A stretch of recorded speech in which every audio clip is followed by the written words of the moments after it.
39. It looked like the sort of night that one would plan on meeting a vampire. Everything was damp mist and white snow and wan light from a moon lost somewhere in the silver fog.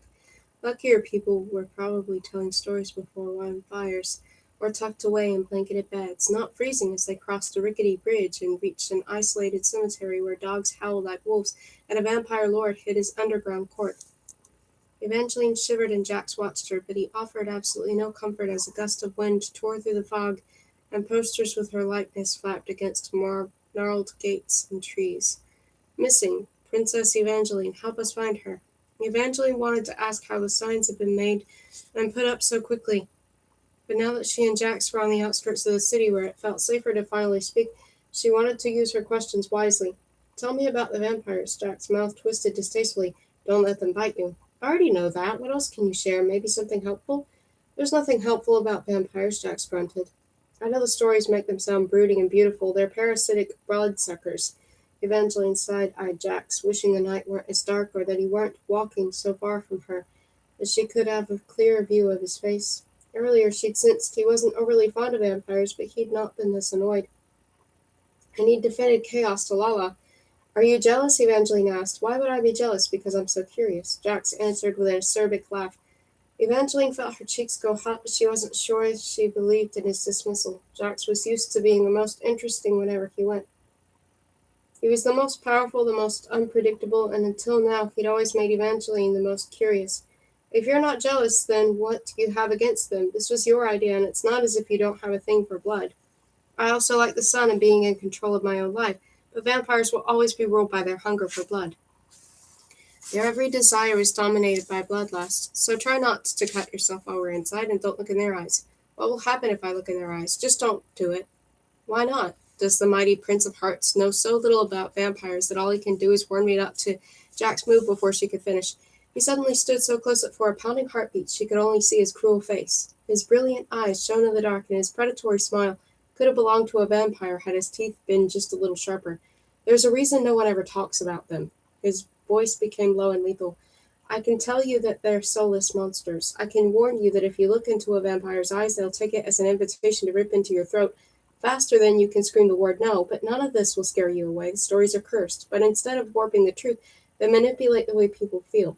No matter what I tell you about vampires, you're going to be intrigued instead of horrified.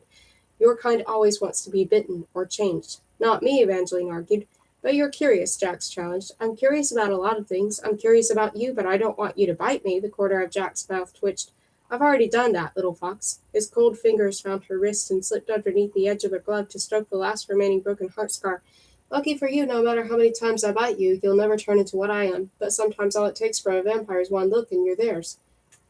Jax eyed the bare stretch of skin that went from her chest to her neck, and before she could read the look on his face, he dropped her wrist and stalked off into a dark kingdom of crits and tombstones. They walked in near silence until Jax found a broad mausoleum, covered in vines of demon's bittercress, and guarded by two sad stone angels. One angel mourned over a pair of broken wings, while the other played a harp with broken strings. Jax idly plucked at one of the damaged strings. After strumming several soundless notes, the doors to the mausoleum slid open. There normally might have been a gate to separate visitors from the coffins, but instead there was another door, old and wooden with a touch of iron scrollwork. It resembled a number of the doors she'd seen at Wolf Hall except for the glowing keyhole. Honey-thick light poured through the little curving shape, gleaming brighter the closer they drew to the door, flickering and promising and far more inviting than the door to Jax's church had been. That door didn't want to be opened, but this one did. Come in from out of the cold, it whispered. I'll keep you warm. Jax speared her with a quicksilver glare. Don't be dazzled. You're useless to me as a vampire. Well, let's hope I don't decide I'd rather be a vampire than be useful to you. Jack's eyes turned into daggers. Evangeline fought the urge to flash him a gloating smile, but a corner of it snuck out. She knew she couldn't become too comfortable with taunting Jax, but just because she liked a door didn't mean she was going to step through and bare her throat for a vampire. She was also feeling emboldened by the knowledge that she was not as replaceable as he tried to make her believe. He needed her for his precious Valerie Arch, which wasn't entirely reassuring, but she'd worry about that later after she found Apollo's real killer and cleared her name of suspicion. Instead of telling me what I shouldn't do, you should make more of an effort to do things that make me want to continue working with you, such as saving your life. You do that for yourself, but I still did it. If it weren't for me, your story would be over. Jax ended the conversation by hitting his knuckles against the door and saying, We're here to see chaos. "The master is not accepting visitors tonight," said a voice like heavy rain, musical and enthralling. Jax rolled his eyes. "Tell your master that the Prince of Hearts is here, and he owes me an unforgiven debt." The door opened immediately. Jax clenched his jaw almost as if he wished his words hadn't worked. It would have been easy for Evangeline to anger Jax further by making a show of being bewitched. The vampire who opened the door was exactly what she'd expected. He looked like the son of a warrior demigod, or someone who had just really excellent bone structure, dressed like an elegant assassin, in a fitted black leather tunic and high-collared coat that had thick cuffs folded up to his muscled forearms, revealed skin so flawless it glowed. She remembered not to look in the vampire's eyes, but she could feel heat pouring off him. His gaze hungrily raked over her form-fitting corset with a smile that was all sharp fangs. Her heart raced. His fangs grew longer. "Relax," Jack's voice in Evangeline's head. "Fear only excites them, little fox." Her blood continued to rush. "You still can't control me," she thought back, "and you told me you wouldn't try." "I was only trying to warn you," Jack silently replied. And then, as if he weren't a monster as well, Jack slid an arm underneath her cape and wrapped it around Evangeline's waist, holding her possessively tight as he drawled, "Stop flashing your fangs. I'm the only one who gets to bite her." Jack snipped at Evangeline's ear, cold and sharp. She felt the sting of it everywhere, covering her with gooseflesh, which somehow turned to blush when it reached her cheeks. "No matter how many times I bite you, you'll never turn into what I am," he'd said. And now he was doing it just to prove that he could. Evangeline started to pull away. "Don't!" Jack spread his fingers and tightened his grip on her waist. "Humans don't have power here. If he thinks I can't control you, he'll do it, and I guarantee you'll enjoy that even less." "You still didn't have to bite me," Evangeline thought, and she would have shaken him off, but she wasn't there to fight with Jax. She was there because Apollo was dead and she needed to find out who killed him. So instead of battling Jax, she gritted her teeth as he released her waist and took hold of her hand. Without another word, their vampire guide led them forward. At first, the wide hallways and the dramatic stone staircases were not so different from the oldest parts of Wolf Hall. The walls were covered with works of art, ancient shields, and steel blades that took on a bronze tint beneath the heavy rings of candle-covered chandeliers. The stairs took them deeper and deeper underground, where the air once again turned to frost and eventually found herself fighting on the urge to lean into Jax. So far, there were no coffins or corpses, but she had heard several rattling noises that sounded like chains. A few steps later, she might have caught the coppery scent of blood. And were those shackles hanging between a pair of portraits? After another flight of stairs, their guide directed them into an indoor courtyard full of limestone columns and night-blooming flowers, where it was impossible to miss all the shackles. They gleamed against the walls and columns, polished and ready to use. Monocles for wrists and ankles and necks were proudly displayed above game tables set with black and white chessboards. The seats were all empty, but Evangeline and horrible flashes of vampires lounging in leather chairs and playing with pawns and rooks while their bleeding human captives writhed against their restraints. Her discomfort increased as she and Jax were led from the indoor courtyard to a banquet room. It was also similar to the ones in Wolf Hall, with rich wine-red rugs and an enormous table. But here there were human-sized cages dangling in between the chandeliers. Instead of silver plates and cloth napkins, the tables were set with more chains and shackles that attached to the wood. Evangeline felt sick. Thankfully, all the constraints were unoccupied, but the emptiness of everything unsettled her as well. Where was everyone, and where exactly was their guide taking them? "Still curious about vampires?" Jax murmured. "Why is this place so vacant?" Evangeline said under her breath. "Where?" She froze as their guide disappeared. He moved quicker than an arrow being shot from a bow. One moment he was a few feet in front of them, and then he was gone. He darted through a door at the end of the room with preternatural speed, leaving them alone. Where did he just go? "This is why I hate vampires." Jax worked his jaw as his eyes darted from the door to their guide had just gone through, to the cages hanging above. "I think we might need to get out of here." "I'm disappointed, my friend," said a voice like smoke and velvet. Gritty and slightly had nodded. "You're the one who taught me how useful cages can be." Evangeline didn't even see this vampire enter. He was just there, slowly walking toward them. He wore no coat or cloak, just sinuous leather armor, and a vicious bronze helm that concealed his face, save for his eyes and the slash of his cheekbones. "It's you," Evangeline breathed. "You're the soldier from the party in the spires." "Not actually a soldier, princess." His voice was softer when he spoke to her, pure velvet without the smoke. "I'm Chaos. Welcome to my home." 40. Chaos was suddenly before her, taking her gloved hand in his, and bringing it to where his lips would have been had he not worn the bronze helm. Jax might have tried to tug her away, but she was only half paying attention to him. She'd made the mistake of looking into Chaos's eyes, although as soon as she had done it, it didn't feel like a mistake. How could eyes be so magnificent be a mistake? They were bottle green and brilliant, with slivers of gold that made it look as if they'd been shot through with broken pieces of stars, or if he was a star fallen to the earth, and if she made a wish, he would grant it with one. "Evangeline," Jax growled. His cold fingers gripped her cheek and wrenched her back until her eyes met his. She wanted to return to the other beautiful bottle-green eyes, but Jack's harsh gaze worked like an antidote to the vampire's wonder, reminding her that looking into Chaos's eyes would not lead to wishes come true, but to shackles and cages and sharp teeth and tearing into her skin. "Don't do that again, little fox." He dropped his hand from her face. Evangeline felt her cheeks go red. It was just what he'd warned her about. Sometimes all it takes from them is one look and you're theirs. The first one had been so attractive in an unexpected way, but it was as if something extra poured off Chaos, something that hadn't been there the other times they'd met. Even now she could feel it tempting her to take another look, to forget the way that Lala had called him a monster. Chaos laughed loud and easy. "You should have prepared her better, my friend. She seems particularly sensitive to allure. Or maybe she just likes me more than she likes you." "She hates me," Jack said pleasantly. "So even if she likes you more, that's not saying very much." "Are you certain about that?" Chaos slid another gaze Evangeline's way. Fresh heat prickled her skin. There were different types of vampire gazes. Evangeline was not yet familiar with them all. She couldn't completely tell the difference between a hungry gaze and a seductive gaze, or the gaze of one right before he gives chase. The gazes she'd felt so far just felt like heat, as if parts of her were too close to fire. She could feel that burn coming off Chaos now, as he offered her his arm. "Don't worry, Princess. The only people who are put in those cages are the ones who wish to be there." Evangeline still weighed her options. Earlier, it would have been appealing to take Chaos's arm just to irritate Jax. Now the choice wasn't as inviting, but considering that they were going to acquire information from him, she wasn't sure it was wise to dismiss his offer either. In fact, it probably wouldn't have been wise to reject it even if they didn't want something from Chaos. Evangeline accepted his arm. Despite the layer of leather, he felt much warmer than Jack's. "Don't get too cozy, little fox." Jax's expression was a mask of disinterest, but the voice in her head was distinctly irritated. "There's a reason why he wears the helm."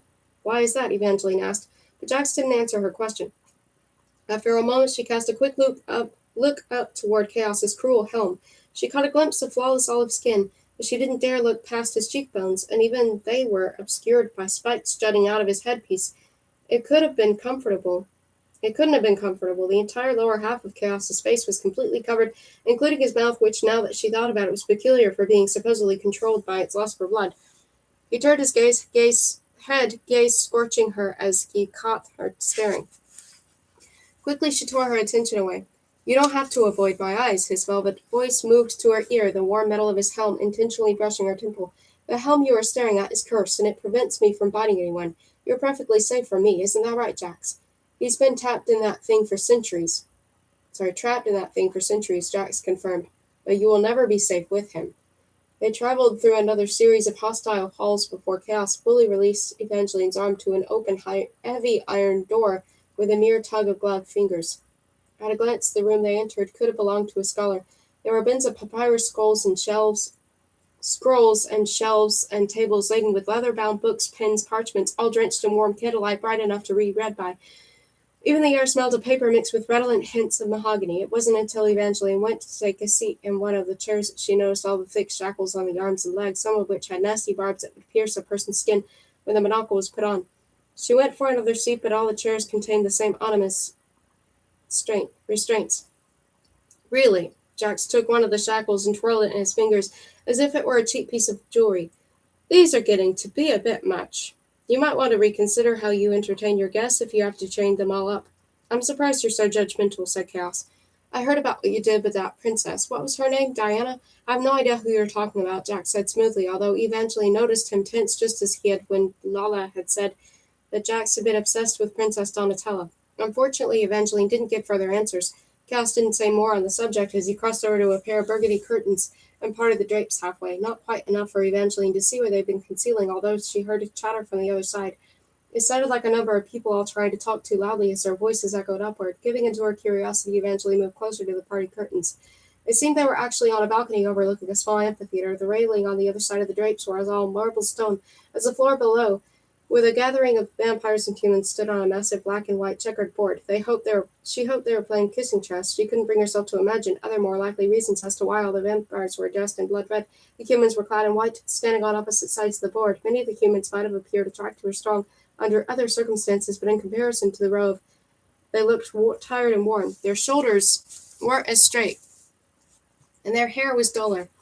Various shades of skin did not gleam like polished stone. "I hope you all know Chaos called down.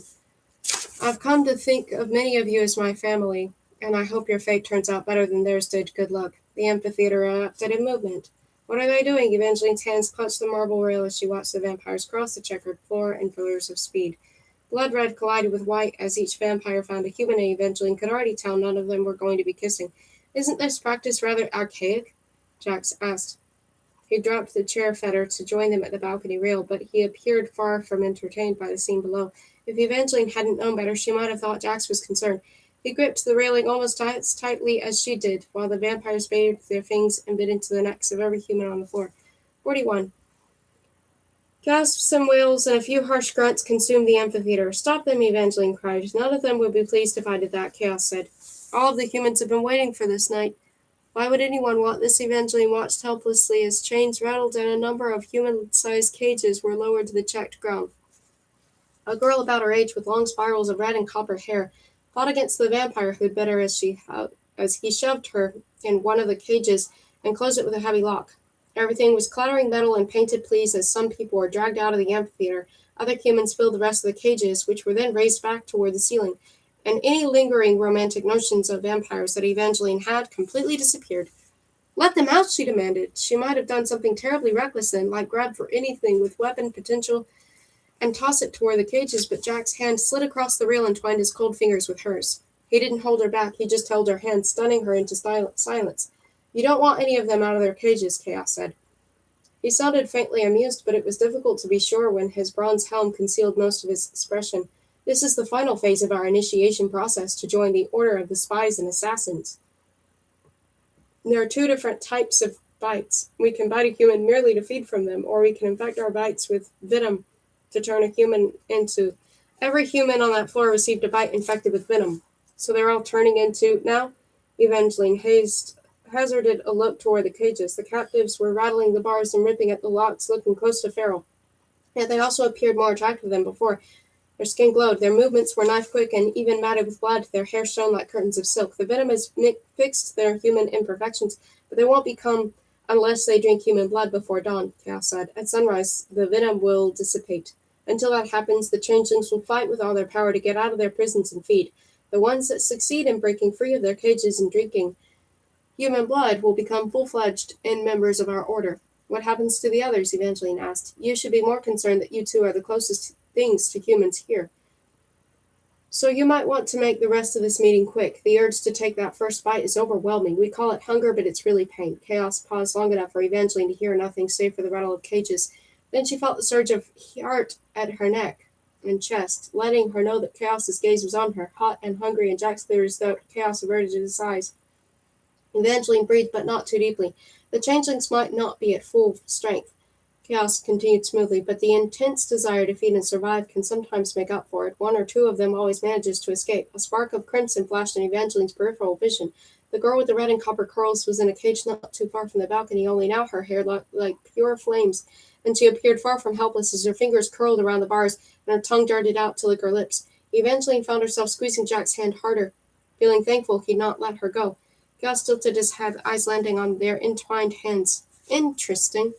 This is getting tedious. Jax dropped Evangeline's hand and sauntered back to the scholarly suite, where the rasp of changelings and the rattle of cages weren't all consuming. Chaos and Evangeline followed, took a seat in a large leather chair, the only one without shackles. He motioned toward the other seats, but Evangeline chose to stand, knowing how quickly they could move. She didn't want to sit in a chair where her wrists and ankles could be so easily imprisoned. We want to know who killed Apollo, Jack said. Chaos looked up at Evangeline. I heard you did it while in bed on your... It wasn't me, she interrupted. That's disappointing. I was going to offer you a job. I'm not a killer, Evangeline said. Someone else poisoned my husband. We wanted to know if any of your people were hired for the job, Jax added. Chaos leaned back in his leather chair and steepled his fingers with the show of ease of someone who didn't have to worry about rabid changelings fighting to escape their cages. Or he really just wanted to waste their time on purpose. You owe me a debt, Jax reminded him. Relax, old friend. I was just going to say that no one came to us for this job, Chaos said eventually, but I remember about a week ago, I think it was the evening after Noct Never Ending, my potions master received a rare request for a bottle of malefic oil. What's malefic oil? Evangeline asked. It's a very effective method of murder, Chaos replied. It's not typically popular since it takes a particular skill to work with.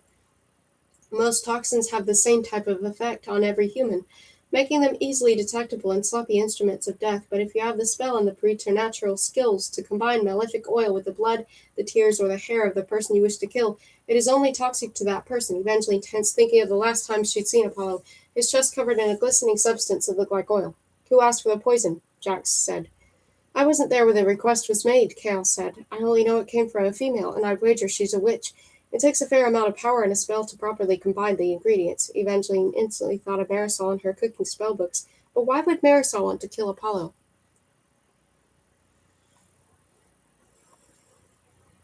Apollo had given her a new home and restored her reputation. It also didn't make sense for Marisol to go to the trouble of securing a rare toxin that would only work on the prince, and then also poison a bottle of wine with something that could kill anyone who drank from it, unless two people had been trying to commit murder. That still didn't mean Marisol was involved. The Fortuna matriarch had already tried to kill Evangeline once, although Kristoff had written that the matriarch had suffered from a fall that had stolen some of her memories, making her an unlikely suspect. Is there anything else you can tell us about the woman who bought the oil? Evangeline asked. Chaos toyed with a chain hanging from his neck and shook his head. If that's all you have, this doesn't clear your debt, Jax said. We should leave. Wait, Evangeline's eyes were still on the chain around Chaos's neck. She hadn't noticed it before. When it had been flat against his leather armor, the chain and the medallion at the end of it blended in. But now that the chain was in Chaos's hands, Evangeline could see the aged medallion clearly enough to make out the symbol on it, the head of a wolf wearing a crown. The same symbol that had been burned into the door in the library, the door that all the books on the Valors were locked behind. Maybe it was just a coincidence, but it felt like a clue. Chaos might not have been able to identify Apollo's killer, but what if he knew something about the Valerie Arch and what had really been locked behind it? She knew that wasn't why they were visiting the vampire, but it was the reason Jax had sabotaged the course of her life. Where did you get that medallion? She asked. Chaos looked down as if he weren't even aware of the object he'd been toying with. I took this from Wulfric Valor. We didn't have time for this, Jax groaned. An impressive crash came from the amphitheater. A cage had fallen to the floor. Inside the other room, they all clapped. Evangeline looked out to the balcony. The changeling inside the fallen cage had yet to break the lock, but given the way he fought with it, all tearing fingers and fearless growls, Evangeline doubted this young man would stay in prison much longer. They needed to leave soon, but Chaos had just said he'd taken the medallion around his neck from Wulfric Valor. Chaos had been alive at the same time as the Valors. Jax had told Evangeline that Chaos was as old as the North, but she hadn't realized the implication of that information until now. The excitement must have shown on her face. Beside her, Jax was as taut as a bowstring. Then Chaos was saying, If you're curious about the Valors, I can tell you whatever you want to know. I was there, and I remember the truth. No, Jax's voice seethed inside her head, and for once his ruthless expression matched his words. Don't even think about it. More cages rattled in the background. It won't cost you much, Chaos said. I'll answer any questions you have in exchange for one bite. I thought you couldn't take off your helm. He's trying to get us away so that his changelings will have prey to chase, Jax said. But Evangeline didn't need a warning from Jax to know this was an ill-advised bargain. She might have joked with Jax once about making a deal with another fate, but she wouldn't do it ever again. It was bad enough she still owed Jax a kiss. She didn't want to owe this guy anything. Thank you for the offer, but I think I'd rather leave you before your changelings break free. Chaos dropped the medallion and leaned back in the chair. If you make it out and change your mind, return any time, Princess. Jax didn't give her the chance to finish replaying before he ushered her out the door. The halls of Chaos's underground kingdom were darker than she'd remembered. Half the candles had burned out, covering her and Jax in shadows and smoke as they hurried down the first corridor. Promise me you'll never let him bite you, Jax said. I won't ever need to if you tell me what you want inside the Valerie Arch. I thought you wanted this partnership to be about finding Apollo's killer, not my other goals. Jax's tone hardened as he reached the dining room with all the cages. Evangeline heard the riot of chains before they stepped inside. She hadn't forgotten about the cages there, but she hadn't expected them all to be full of desperate changelings. Dread clutched at her chest like a hand with claws every time one of them called out, I'll make you immortal if you unlock my cage. I'll just take one tiny bite, another promised. Some humans like being bitten. Eva, is that you? The voice had a more soothing timbre than the others, and the familiar sound of it lodged Evangeline's heart into her throat. Luke. She hadn't heard Luke's voice in months, but it sounded just like him, if not a little lovelier. It had to be some sort of trick. Don't stop moving, Jax tugged on her hand, but he should have yanked harder. He should have used his fated strength because even though Evangeline's head agreed with Jax, her human heart made her stop, pulled her hand free of Jax's hand, looked up at the cage above, and locked eyes with her first love. 42. Something wet dripped down Evangeline's cheek. She was crying, but she couldn't have said why. She didn't know if her emotions were broken and leaking out all over from everything that had happened, or if it was the sight of her once beloved Luke locked in a cage, eyes staring down at her with something like adoration and terror. "It's really you," Luke said. He gripped the bars with two beautiful brown hands, but he didn't take his eyes off hers.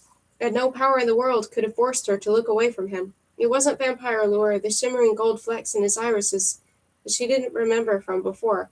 His eyes weren't exactly the same eyes she knew, but they weren't entirely different either.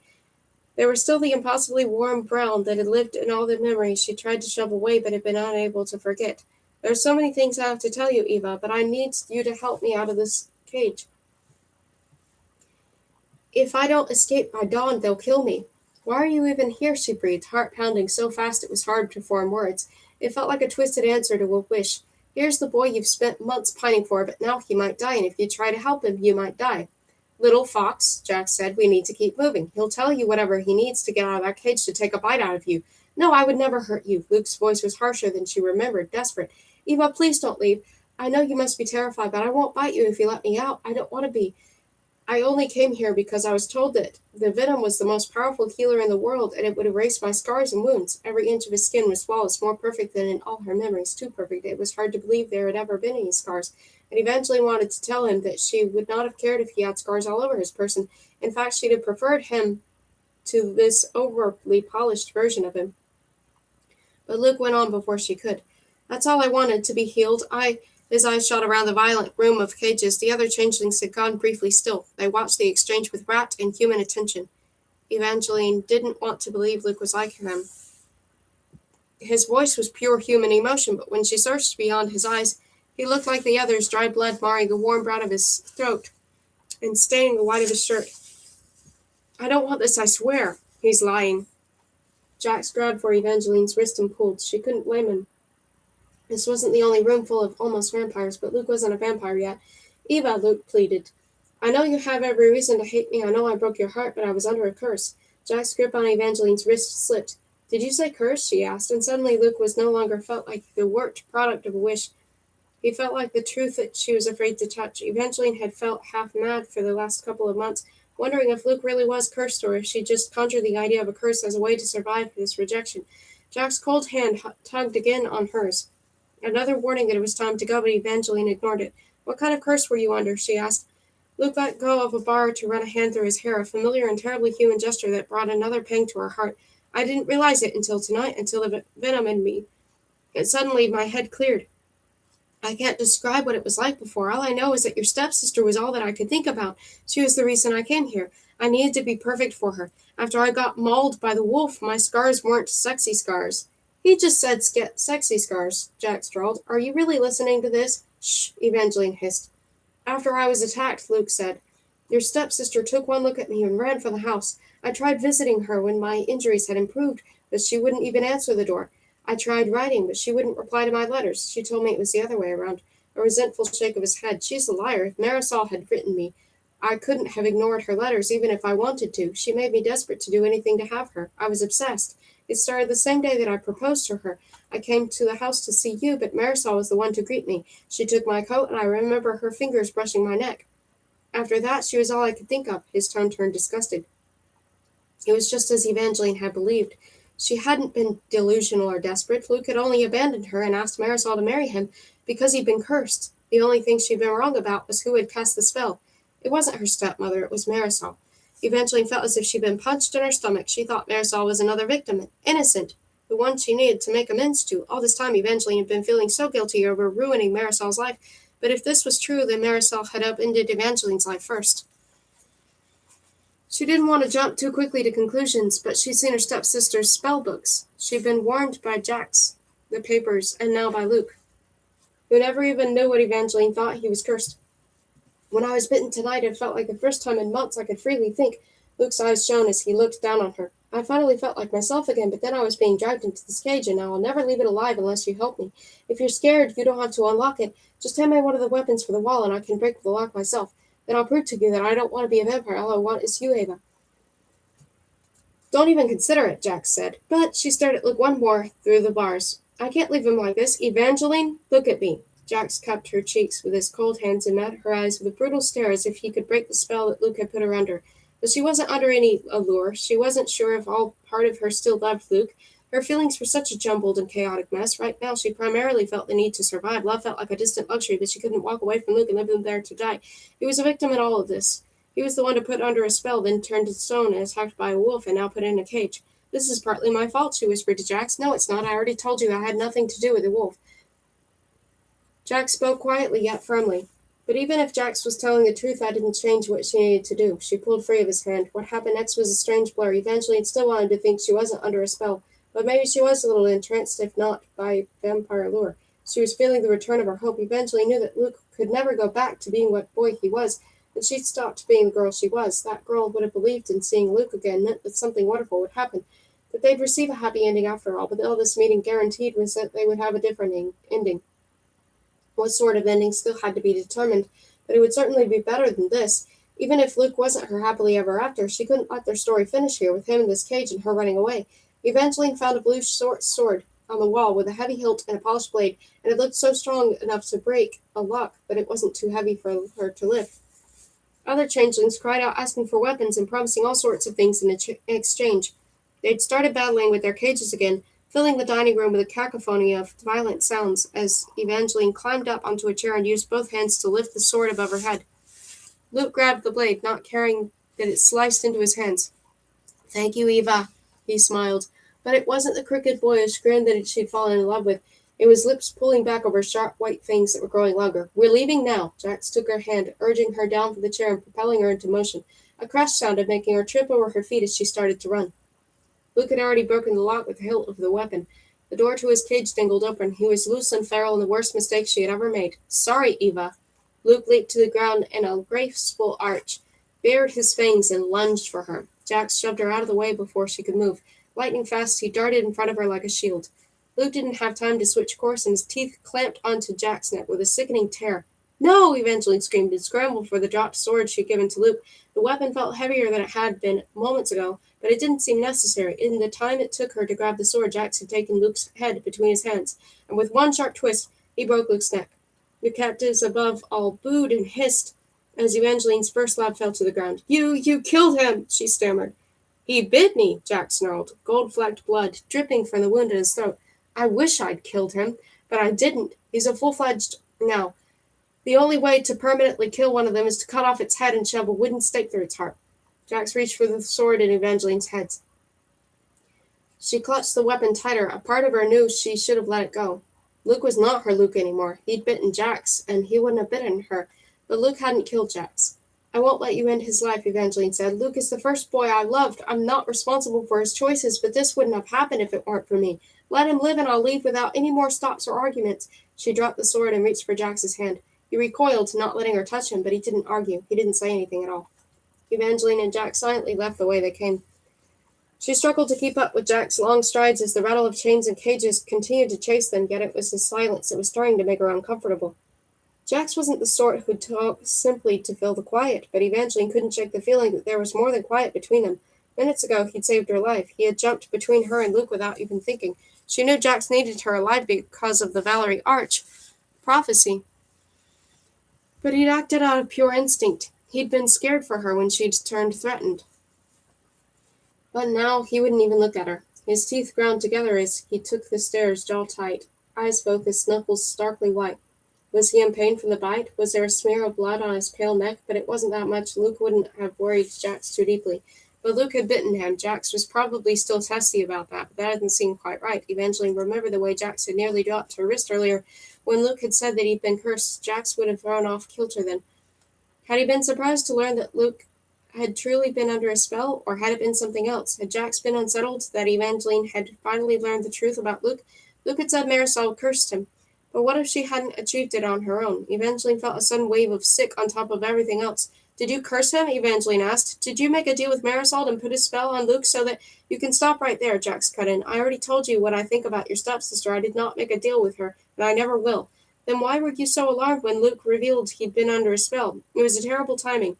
And you have absolutely no sense when it comes to him," Jax all but growled, jaw clenching in between his words.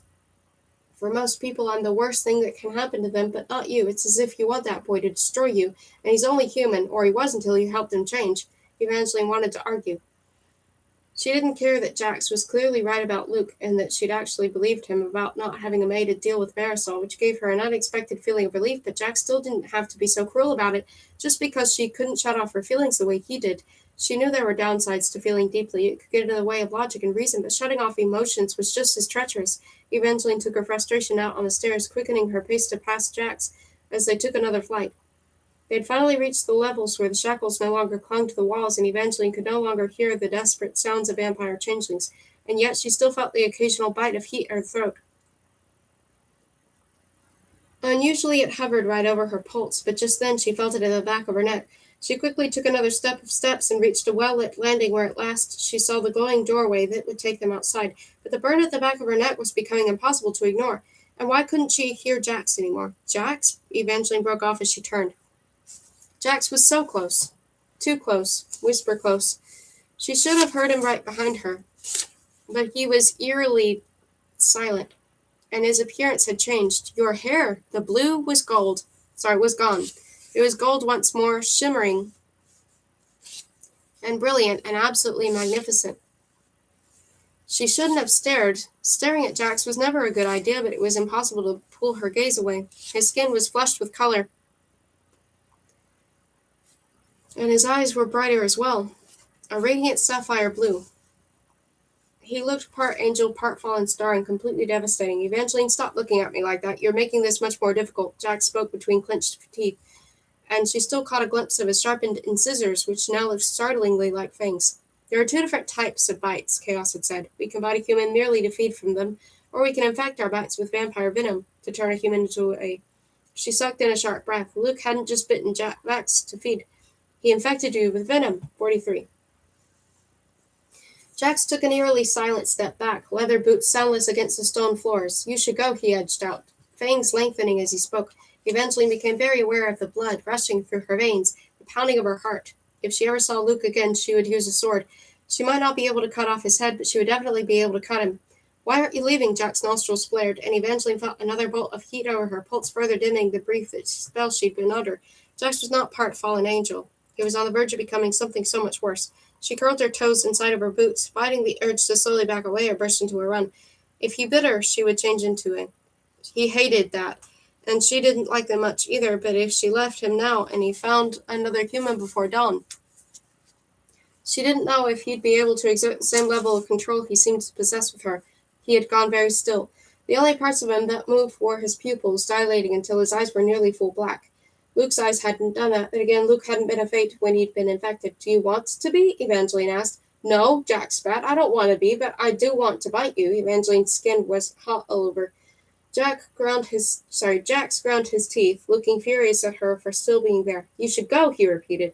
I'm not leaving you like this. Evangeline searched the entryway for shackles. You're not pinning me to a wall, Jax glared. Do you have a better suggestion? An unsettling victory cry echoed below. Another changeling was probably free. The noise sounded as if it was a decent way underground, but Evangeline wondered if the changelings might sense where she was, if it somehow was aware there was a human nearby. How good is your sense of smell? She asked. Jack's nostrils flared again.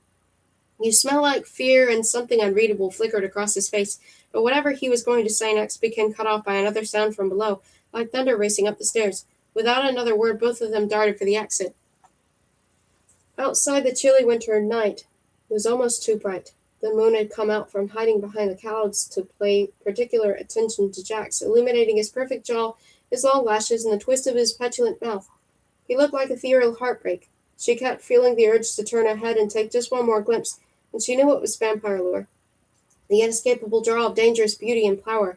Why aren't you running away? He asked. Given the way you keep looking at me, I imagine you'll give chase or you'll find another human who you wouldn't feel guilty about biting. I wouldn't feel guilty about biting you. Evangeline didn't know if the voice in her head was a threat or a lapse in Jax's control, or just a warning that she was running out of time. You should go, he repeated. She ignored him and scoured the darkened graveyard once more. A desperate but possibly inspired idea occurred as Evangeline caught sight of a mausoleum covered in flowering vines of angel tears that glowed milky white beneath the moon. There, she pointed toward the structure. We'll go inside. Families plant angels' tears when they want to protect the bodies of loved ones from demonic spirits. She knew because she'd done it for both of her parents. This mausoleum is covered for the plant, which means there are probably other protections inside, like a gate with a lock to keep coffins safe. A muscle in Jack's neck throbbed. You wish to lock me in a coffin? Not a coffin, just on the other side of the gate. Only until dawn. I don't need to be locked up. I can control myself. Then why do you keep telling me to run? She lifted her eyes to meet Jax's stare. A split second later, Jax had pinned her against the closest tree. Her back hit the wood, his fevered chest pressed to hers, and his hands went for her throat, burning fire-hot against her skin. Jax, Evangeline gasped, let me go. He moved away as quickly as he grabbed her. She slumped against the tree from the force of his release. When she righted herself, he was stalking toward the crypt. Evangeline rubbed her neck as she followed. He hadn't held her that tightly, but her skin still felt scorched from the touch of his hands. I thought they were supposed to be cold. Jax was always cold. The venom is hot, especially when they're hungry, Jax rasped as he hanked open the door to the mausoleum. As she'd suspected, the chamber had been built by the superstitious. Ever-lit torches clung to the walls, providing some warmth and casting a glow on an excellent floor-to-ceiling iron gate that separated any would-be visitors from the 4 stone coffins on the opposite side of it. What now? He said roughly. Evangeline quickly approached the gate. She didn't recognize all the protective iron symbols that had been worked into the design, but the bars looked thick enough to hold Jax at least for several more hours until the sun decided to rise. She wished the lock on the gate were stronger, but it would have to do. Do you see a key hanging from the wall? She asked. No, Jack's voice was tight. Then barely audibly, try your hand, stab one of your fingers to draw blood, then ask the door to open. Evangeline spun around. Jax was pressed against the farthest wall, skin a painful shade of pale white. She didn't make the mistake of meeting his eyes again, but one glance at his face and it was clear he was barely holding himself back. She had been planning to ask if he was just trying to get her to spill blood, but she thought better of wasting more time. Pricking her finger on one of the iron gate's sharper designs, she drew a drop of blood and quickly pressed it to the lock. Open, please. It worked magic fast. The lock split, the door swung wide, and Evangeline's jaw dropped. How did you know that would work? She asked. Jax moved too quickly for Evangeline to see. This isn't the time or place to talk about it, he said from the other side of the gate, and then he slammed it shut. The lock she just opened closed with a tiny click, making her painfully aware of how little stood between her and Jax. He seemed mindful of it as well. He'd willingly entered the cage, but now he regarded the lock with it like a thief, contemplating all the ways he could break it. 44. If Jax decided he wanted to break free of his prison, Evangeline doubted it would take much effort. She needed to find a way to distract him. She could question him about something he found interesting. She wanted to ask him more about the lock and why her blood had opened it, but he'd already shot that subject down. She also wondered if she already knew the answer, if her ability to magically open the lock had something to do with the Valerie Arch. When Apollo had told her about the prophecy that had locked the arch, he'd said that once every line of it was fulfilled, it would create a key that would open the arch. What if she was that key? Could it be possible? Or was it just that all the wild events of tonight were finally getting to Evangeline and giving her delusions of magical wonder? Only it didn't feel like a delusion when she thought back to every time she'd stepped through an arch. All of them had whispered to her, words that made much more sense if she was this prophesied key. We're so pleased you found us. We've been waiting for you. You could have unlocked me as well. An uncomfortable thrill kicked through her. She didn't want anything to do with the Valerie Arch. She definitely didn't want to be its key, even if this ability had helped her save her life just now. Although if she wanted to stay alive, she had to keep Jax occupied. Fortunately, Evangeline was not at a loss for questions.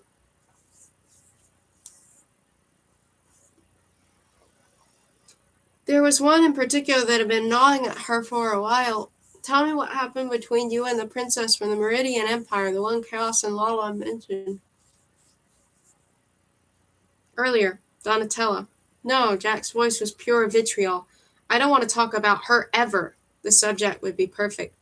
Earlier, Jax had merely flinched and then quickly masked his expression whenever the princess was mentioned, but either he was having issues with control, or the vampire venom was making his emotions even stronger. Evangeline could once again feel the pressure of Jack's glare, but it was no longer on her neck or her pulse. It was dancing heat all over her.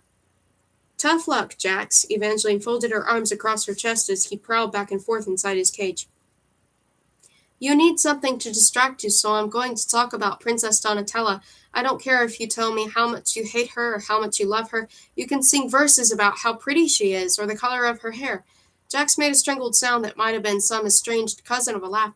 She's not the kind of girl you sing about, and yet something in his voice shifted, softened, and eventually created an oddly uncomfortable sensation that he actually would have sung songs about this girl. The first time I met her, she threatened to throw me from a sky carriage. And you liked her for that? Evangeline asked. I just threatened to kill her. He said it as if they'd been flirting. This is a terrible love story, Jax. Who said it was a love story? His tone turned back to acid.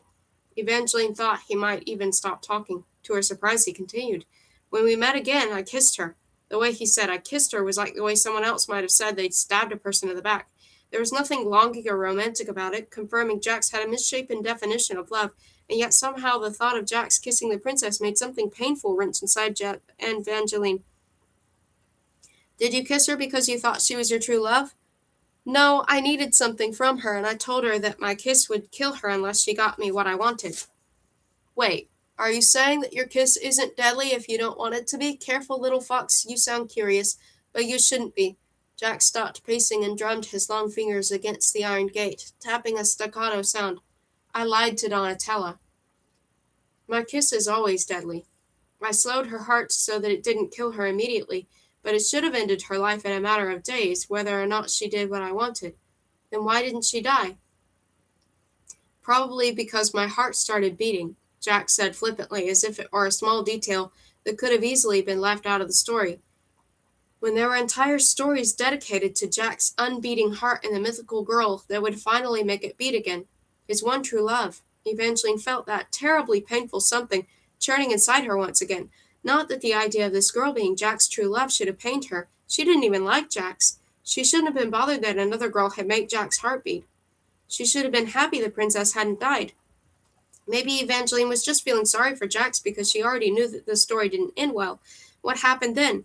According to the stories, she was supposed to be my one true love, Jax confirmed. His voice was mocking, but it didn't hide the pain clipping his words or hardening the edges of his features. Of course, as you probably guessed, that didn't work out. She never forgave me for that first kiss. She fell in love with someone else, and then she stabbed me in the heart with my own knife. Evangeline took a shuddering breath, unable to imagine how such a thing would feel, especially for Jax, whose entire driving force as a fate was to find his one true love. Evangeline could understand that drive. In fact, she understood it far better than she wanted to admit. She wanted to say she'd never risked killing someone for love. But she had made a deal with Jax that had turned a wedding party to stone, cursed a prince, and ultimately led her here. She kept thinking it was fate or Jax who was toying with her life, but it had been her own questionable choices that had started her on this path. With Luke, she told herself that she was acting out of love, but she was not. Not really. She wasn't making love choices. She was making compromising choices because she wanted love. Luke wasn't her weakness, love was. Not even just love, but the idea of it. This was why part of Jack's stories had twisted so painfully inside her. It wasn't because she wanted Jax. She didn't want Jax. She just wanted someone to want her the way Jax had wanted this girl. And she didn't want it to be because of a spell or a curse. Evangeline wanted a real love powerful enough to break the spell, which was exactly what Jax wanted too. He leaned his head against the dark iron gate, and Evangeline would forever remember the way he looked just then. He was still indescribably breathtaking, but it was all the tragic beauty of a sky where every single star was falling. His hair was a storm of broken gold. His eyes were a mess of silver and blue.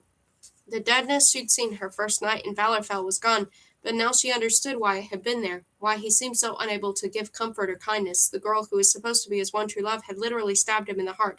I'm sorry Donatella wounded you so badly, Evangeline said, and she meant it. She imagined Jax was probably leaving a few things out, but she believed his heart was genuine. Maybe the stories have it wrong and there's another true love waiting for you. Jax laughed derisively. Are you saying this because you think you can be her? He eyed Evangeline through the bars. Gaze bordering on indecent. Do you want to kiss me, little fox? Something new and terrible knotted up inside her. No, that's not what I'm saying. You don't sound too sure about that. You might not like me, but I bet you'd like it if I kissed you. His eyes went to her lips, and the heat that swept across her mouth felt like the beginning of a kiss. Jack, stop it, she demanded. She didn't really want to kiss. He didn't really want to kiss her. He was just teasing her to deflect the pain. I know what you're doing. I doubt it, he smiled, flashing his dimples as he ran his tongue over the tip of a very sharp and long incisor, looking suddenly thoughtful. Maybe it wouldn't be so bad to stay like this. I rather like these. You also like the daylight, Evangeline reminded him. I could probably live without the sun if I could trade it for other things. He cocked his head. I wonder, if I were to become a true, maybe my kiss wouldn't be fatal anymore. His fangs lengthened. You could let me bite you, and we could try it out.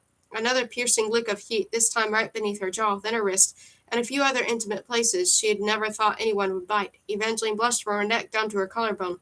We're not talking about biting, she said hotly. Then what should we talk about? Jack's eyes returned to her lips, and the more heat slipped between them as they parted. Evangeline sucked in a deep, sharp breath. Maybe she'd been wrong earlier. Maybe he did want to kiss her, but it didn't mean anything. He was still clearly fixated on Princess Donatella, and Lala had said that Jack's curse was his kiss.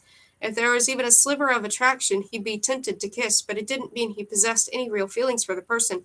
I'm curious, she asked. If you have the ability to control people, why didn't you just use it to make the princess love you? Jack's taunting smile vanished. I did. What happened? I think my turn is over, he said sharply. Your turn now, and I want you to tell me about Luke. Evangeline winced.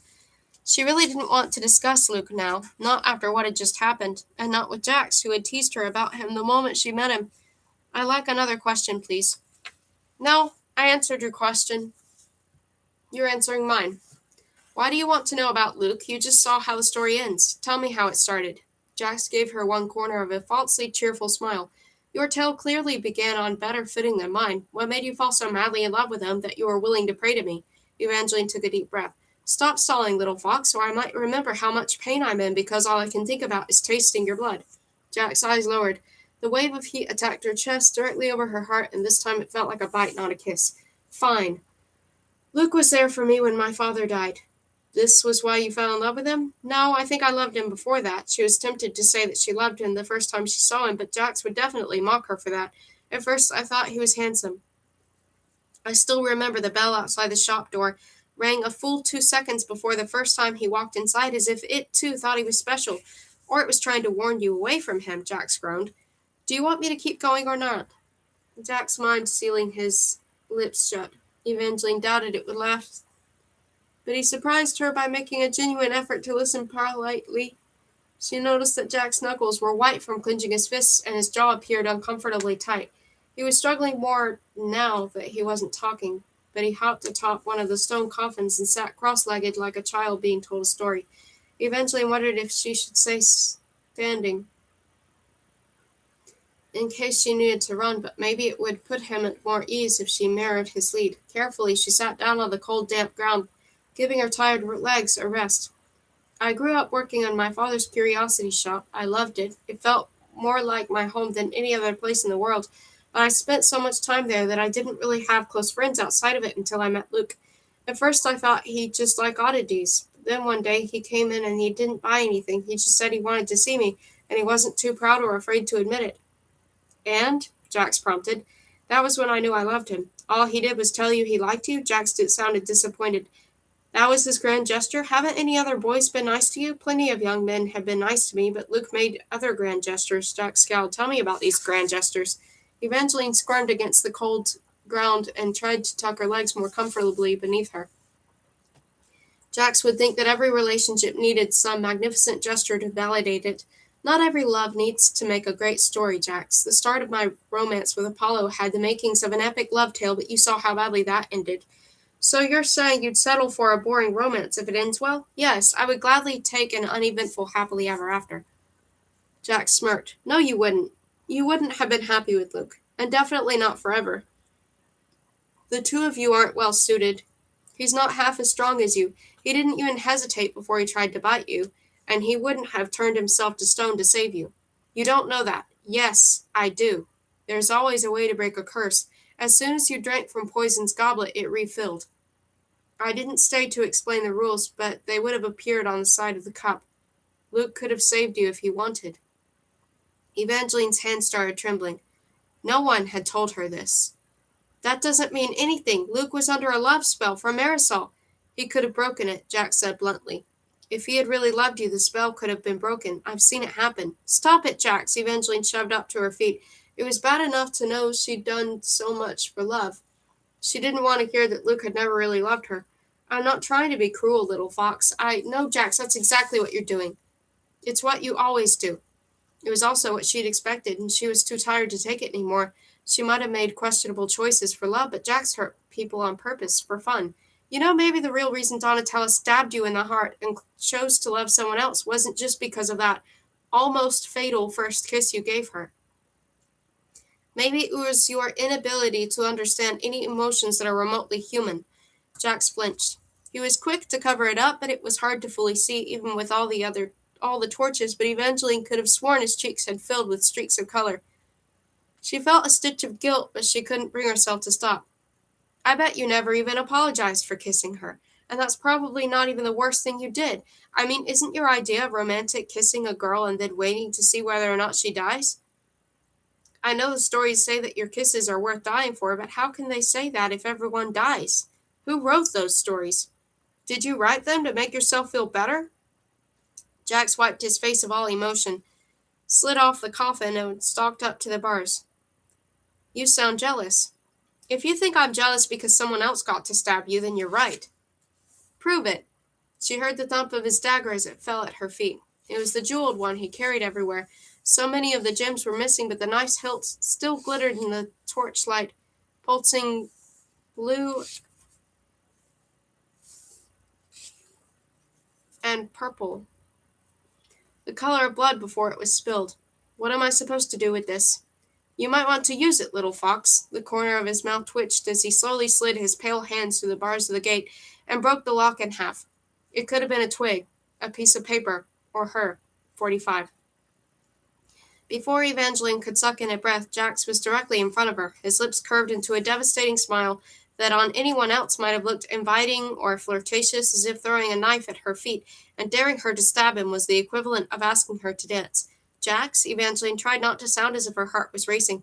Don't you want to hurt me any more, little fox? His finger reached out and lightly traced her exposed collarbone, setting every inch of her skin on fire. You can pick up the dagger any time now. But Evangeline couldn't pick up the dagger. She could barely manage to keep breathing. His hand was now at the hollow of her throat, careful and caressing. Jax had touched her before last night. He had held her while she slept.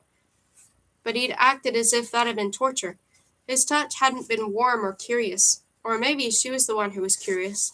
She knew she shouldn't be.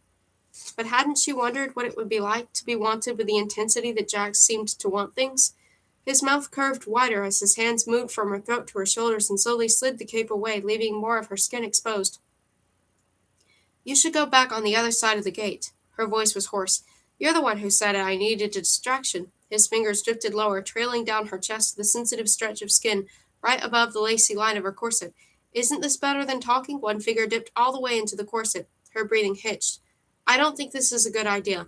That's what makes it interesting. His other hand found her jaw, while the other finger in her corset gently stroked just above her heart, coaxing it to beat even faster. You can always pick up the blade, he taunted. You wouldn't like me as a vampire, little fox. The warm hand at her jaw tilted her head back until she met his eyes. They were dilated to nearly full black, and somehow still as bright as broken stars. She needed to back away. This was wrong for so many reasons, and worse than that, it was incredibly stupid to let him keep touching her, to like the way he kept touching her.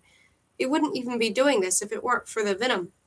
It didn't matter that he was being gentle or that his knuckles were barely brushing her skin as they skimmed their way from her chest to the back of her neck, while his other hand traveled to her hips, slowly gliding over her skirts as he eased her closer. The crypt was freezing, but Jax was warm enough to heat every inch of Evangeline as the hand at her neck slid into her hair, twisting his fingers around the strands before shoving them away from her neck, and his teeth grazed her pulse. Jax! It was suddenly impossible to form words.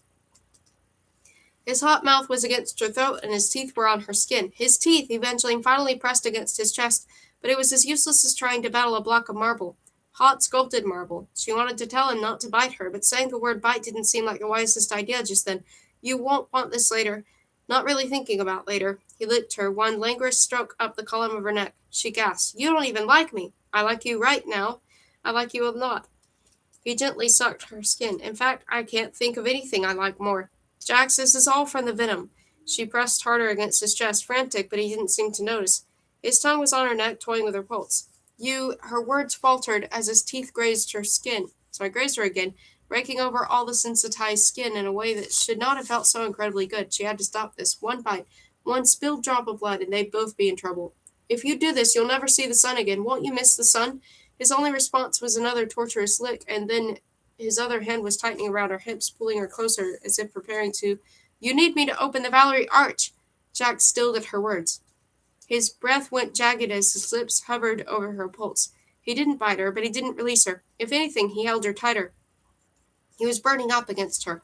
She tried to calm her breathing, certain that he would feel her racing heartbeat and hear the blood rushing in her veins beneath his parted mouth, but he didn't lower his lips. He didn't move except to breathe in and out. She didn't know how long they stood there, wrapped in an embrace that she couldn't fight, and that Jack couldn't seem to let go of. There were moments he struggled. He tangled her hair in his fingers, their cold tips brushing her scalp. Cold, his palm was cold. He eventually dared to look up as morning sunlight crept through the mausoleum window. They'd survived the night. Jack's arms tensed as if he had just had the same realization. Everything that had burned suddenly felt like ice. His chest, his arms, his breath upon her neck. He extricated himself from her slowly with stiff, ungraceful movements. He was once again the Jax who carried her to Lala's flat. The heat, the wants, the hunger, all of it had vanished with the night. His hands were awkward as he untangled his fingers from her hair. It was eerily reminiscent of when Apollo had been freed from Jax's magic, only Jax wasn't angry, just exquisitely uncomfortable. At least he wasn't laughing. Evangeline didn't think she could have borne it if he'd teased her, or for letting him get so close, or for gasping as he licked her neck. Her cheeks were suddenly burning, and she was grateful that he didn't look at her when he bent down to grab his dagger. She took a moment to turn, smooth her hair, and take a deep breath, inhaling the cool, crisp morning instead of him.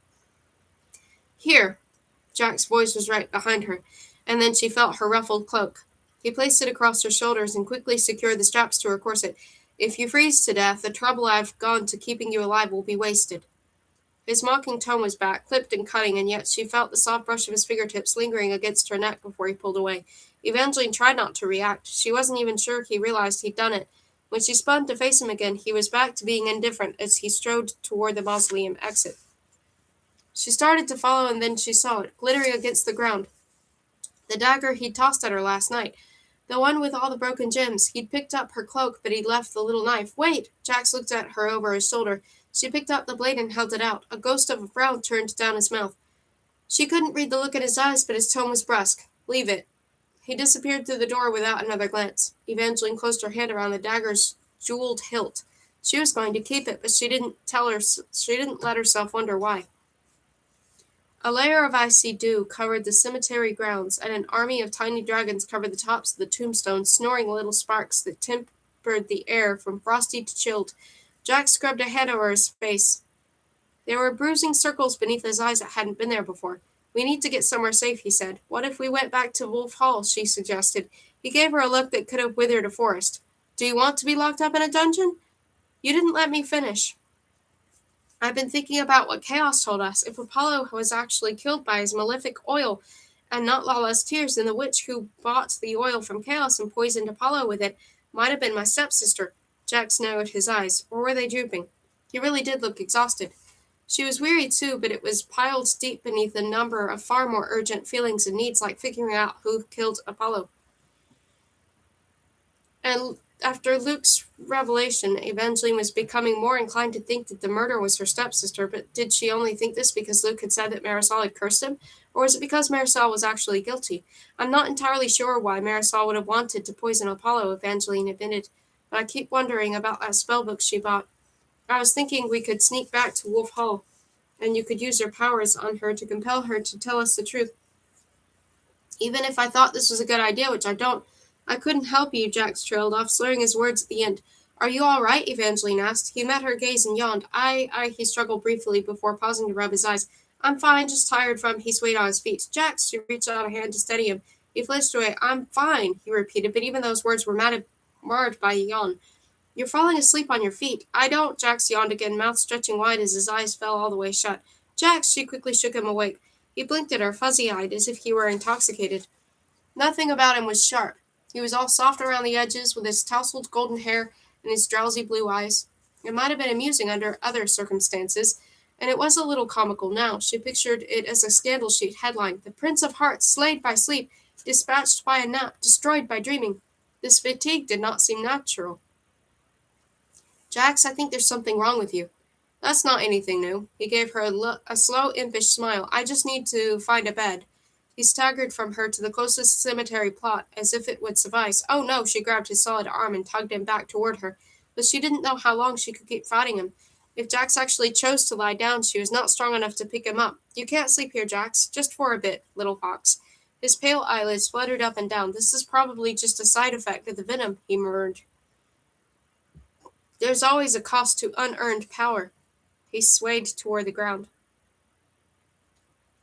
She grabbed his shoulders to steady him once again. "Side effect or not, they couldn't stay here. We need to get somewhere safe, remember? Tell me where you're living." Instead of answering, Jax pulled away and sagged against a nearby tree covered in posters with her likeness.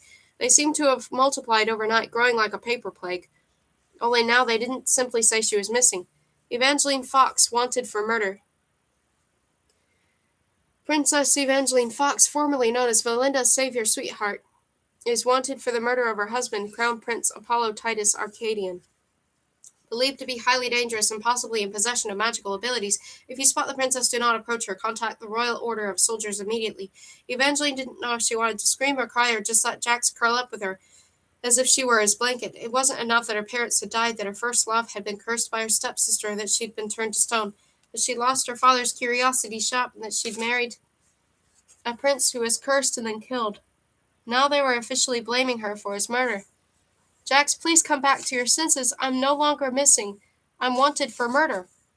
She shook him until he opened his eyes, but if she'd expected a coherent reply, she would have been disappointed. Jack's only response was to rip down the poster and shut his eyes again. It was not easy to get Jax out of the graveyard, and it was even more challenging to find where he lived. Whenever Evangeline had asked about his home, Jax kept shaking his golden head, saying, "Lala's is closer." Unfortunately, either Lala's flat had moved during the night, or Evangeline was too anxious to be any good with directions. She climbed back to the spires, but she couldn't find Lala's home among the many shops and stacked cottages. It didn't help that as they scaled the endless steps, Jax kept slumping against the Norris doors and walls and muttering about apples. She risked buying a few pieces of fruit from a vendor, but after taking one bite, Jax dropped it and leaned heavily against her shoulder. Her heart fluttered at the contact, which was the absolute wrong response. A woman carrying a load of wash stared at the two of them a little longer than would have been deemed polite, and Evangeline's panic increased. They needed to find somewhere to hide. They couldn't keep wandering around like this. Someone would figure out who they were and call the royal soldiers.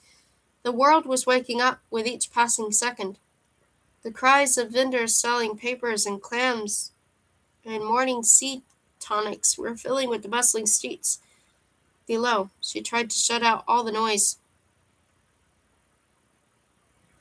and concentrate on finding a safe place to hide, but Evangeline kept hearing the sound of a bell merrily ringing, an endless string of tinkling sounds as if to say, "Look at me, look at me."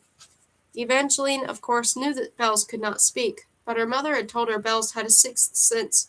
She said to always polish them, always mind what you say in front of them, and always listen to bells that ring when they shouldn't. Evangeline cast about the spire until she saw the cheery iron bell wildly swinging back and forth above a closed black door with a sign that said, "Go away." Ding, ding, ding. The bell didn't stop until Evangeline briefly left Jax, approached the door, and knocked. No one answered. The bell kept ringing more furiously. Evangeline tried the knob. It didn't budge. The door was locked. But no one seemed to be inside. Hoping the bell was doing her a favor and showing her a place to hide, Evangeline pulled out of Jack's dagger and pricked her finger with the tip. "Please open." The knob turned with a gentle click. Evangeline quickly found Jax curled up in front of the nearest door, clutching a scandal sheet to his chest like a blanket. "Come on now." She crouched down to slip an arm under his shoulder, and for once he didn't fight her or try to drag her with him to the ground. His head lolled against her as she walked him toward the black door, slouching under his weight. "You're so lucky I'm here," she grunted. "Luck has nothing to do with it," Jax mumbled. "I wanted you here, little fox. Who do you think asked Poison to save you and suggest to his empress that she send you to Noct Neverending?"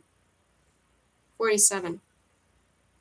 Evangeline and Jack stumbled through the door together. The room was cold, and she thought it held the scent of apples, but that might have just been Jack's. A skylight proved just enough illumination for Evangeline to see walls of haphazard bookshelves broken up by a fireplace, a scuffed desk piled high with papers, a sofa of dark amber velvet, and a pair of mismatched armchairs. They'd stumbled into someone's private library. She had hoped the owner didn't return while they were hiding there. As soon as the door shut behind them, Jack pulled away and fell on top of the sofa, head resting against one of its velvet arms, long legs dangling off the end. Jack, she tried to shake him away, hoping she could get him to answer at least one more question before he fully succumbed to sleep. If he'd been more alert, he would have never admitted to asking poison to cure her or help lure her to the north. Not that she was entirely shocked. She'd gathered from her first night there that Jax had been expecting her. "Tell me more," she softened her voice. Maybe she could get him to think she was only part of a dream. "Tell me what you want inside the Valerie Arch." Evangeline stopped shaking his shoulder and smoothed back a lock of golden hair that had fallen across his sleeping face. She wondered why he'd dyed it before. If he'd been in disguise, the blue was a terrible choice. It was far too bold and arresting. Not that the brilliant gold was easy to ignore. Even without the vampire lure, it tempted her to stare, and it felt incredibly soft against her thawing fingers as she ran them through. Jack's hand covered hers, cold and firm atop her fingers. "Bad idea," he murmured. She snatched her hand away. She hadn't meant to touch him like that. Jax was not a thing to idly touch. He wasn't even a thing she liked. Although as soon as she had the thought, she knew it wasn't true. Not anymore. Evangeline wasn't ready to say they were friends, but after last night, she no longer felt as if they were enemies. An enemy wouldn't have spent the night with someone to make sure he didn't turn into a vampire. And an enemy wouldn't have held her quite so close or tasted her neck like the way Jax had. Evangeline knew he wanted to bite her, but his tongue on her neck hadn't been just about biting. She didn't want to think too much about it, sort of like the jeweled dagger she'd taken from the crypt and placed in the sheath at her hip. She was glad Jax no longer felt like her enemy, but it would be dangerous to let it go further and consider him a friend. Evangeline allowed herself one small smile as she felt the ruffled cape he placed across her shoulders. Then she stepped away from him. A paper rustled under her foot, the newsprint Jax had been holding. She'd thought before that he'd clutched the crumpled black and white sheet like a blanket because he'd been so tired. It probably repeated the news that she was wanted for murder, but one glance at the headline changed her mind. The Daily Rumor, The Cursed Bride and the New Crown Prince, by Christoph Neitlinger. It's official, the new Crown Prince, Tiberius Peregrine Arcadian, is engaged to Marisol Antoinette Tourmaline, also known as the Cursed Bride. I know many of you will find this difficult to believe, but I would not have printed these words without confirmation from Prince Tiberius himself. "It was love at first sight," he said. "The moment I laid eyes on Marisol Tourmaline, I knew that we were meant to be together. I heard whispers that many members of the royal court are upset that Prince Tiberius plans to wed before his brother's body is even in the grave. Of course, there are also rumors Prince Apollo's body has gone missing, but no one in Wolf Hall is talking about that. The wedding will take place tomorrow morning, and one can't help but wonder why this event is happening so soon," continued on page 6. Evangeline did not have page 6. But she didn't need to continue reading. She had been trying to give Marisol the benefit of the doubt. She didn't want her stepsister to be a murderer or a monster, but all Evangeline could think was that Marisol had used another love potion to put Tiberius under a spell, and Evangeline feared that that wasn't the only thing her stepsister had done. Evangeline had suspected Marisol of Apollo's murder, but she hadn't been able to think of a reason why her stepsister would want to murder Prince Apollo until now. With Apollo dead, Tiberius was the crown prince. Once he married Marisol, he would become king and Marisol would be queen. It would have been easier to just put a spell on Apollo, but perhaps Marisol had tried and it hadn't worked because Apollo was already under Jack's influence, or Marisol just found Tiberius more attractive. It was hard for Evangeline to really comprehend any of it. When Evangeline thought of Marisol, she remembered the way she'd hugged her before the wedding as if they were really sisters. But what if that hadn't been an "I love you" hug? Maybe it had been an "I'm sorry, I'm going to kill you" hug. It was still a little incomprehensible to think that her stepsister had tried to murder her.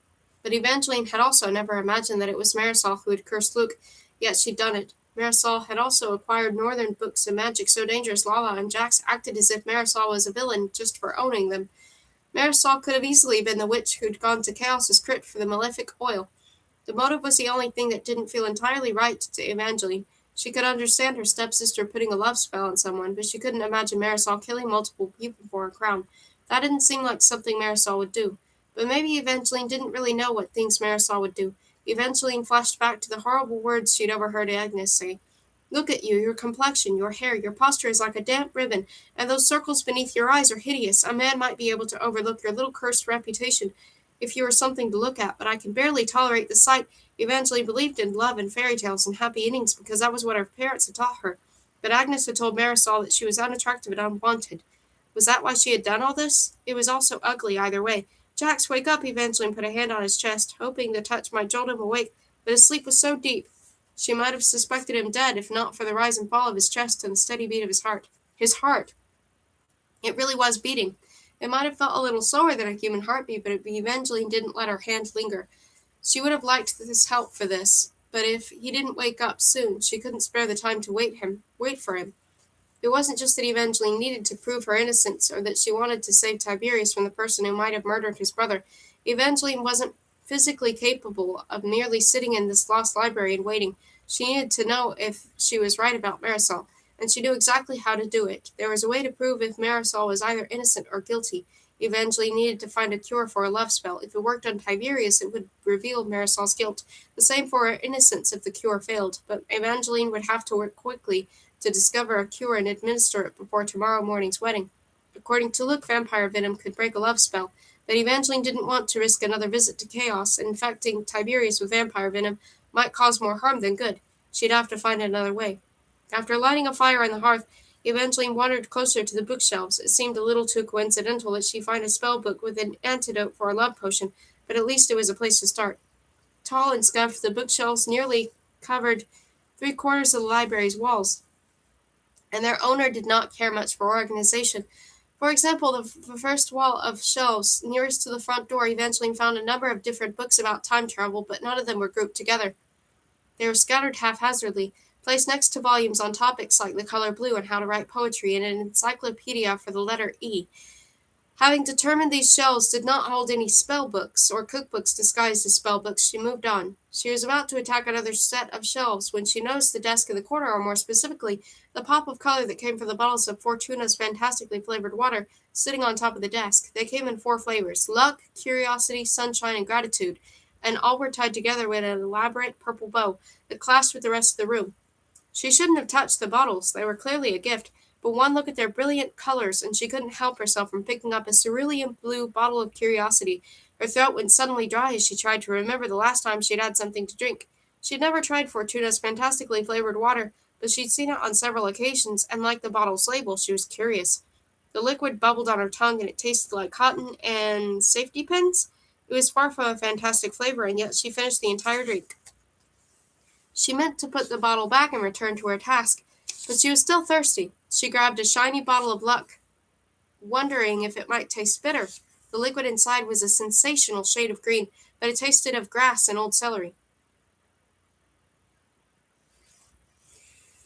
How were these drinks so popular? Unless it was not the flavors that actually drew people to these waters. Evangeline studied the gleaming green bottle in her hands. Maybe the drinks inspired some sort of thirst compulsion. Despite her best efforts to put the drink down, Evangeline couldn't help but continue to guzzle the bottle of luck. When she finished, she was tempted to grab yet another, and she might have done it if she hadn't noticed the pile of missives sitting next to the lovely bottles. Evangeline didn't make it a habit of reading other people's correspondence, but she was giddy with physical fatigue and the strange rush provided by the drinks, and she noticed something familiar about the folded letter on the top of the pile. The note was in her handwriting, and it was addressed to Lord Jax. It was the letter she'd written him last week. She picked through a few more notes. All of them were written to Jax. No wonder the bell had been ringing so wildly. This place belonged to him.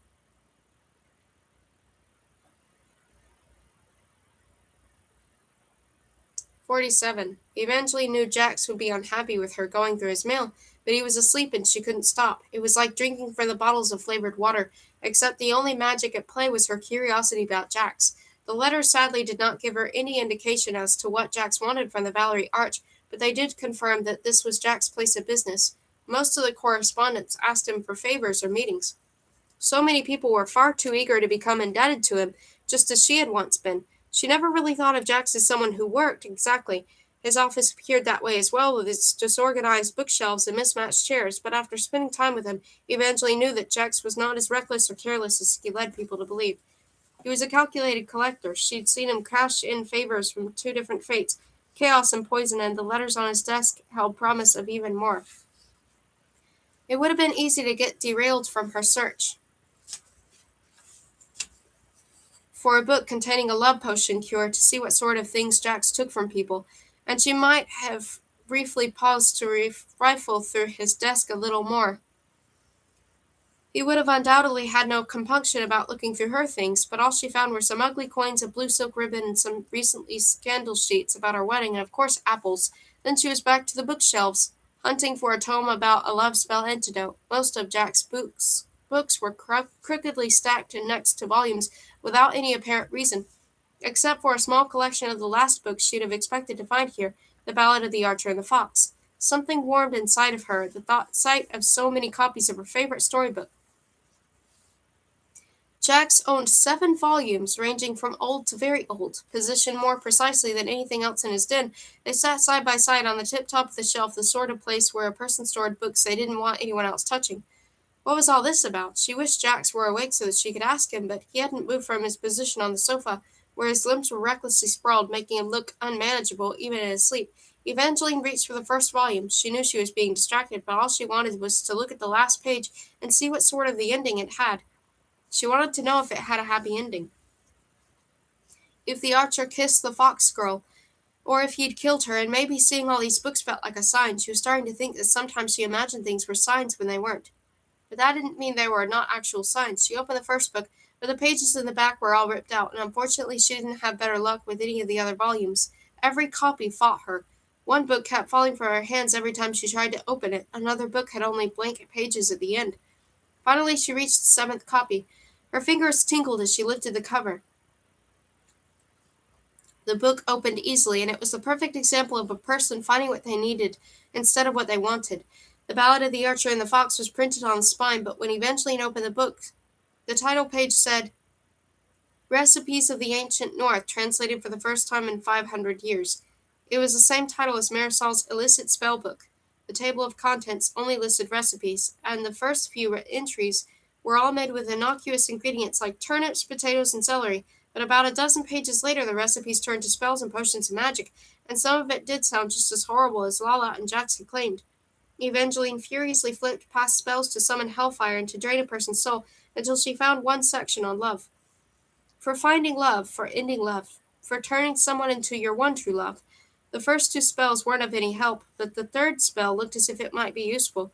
For turning someone into your one true love. Warning, love spells and potions are among the most volatile and unpredictable. If you choose to proceed, please note all cautions below. You will need a vial of malefic oil, hair, tears, sweat, and blood, your own and that of the person you desire most. A candle dyed the color of the love you wish for.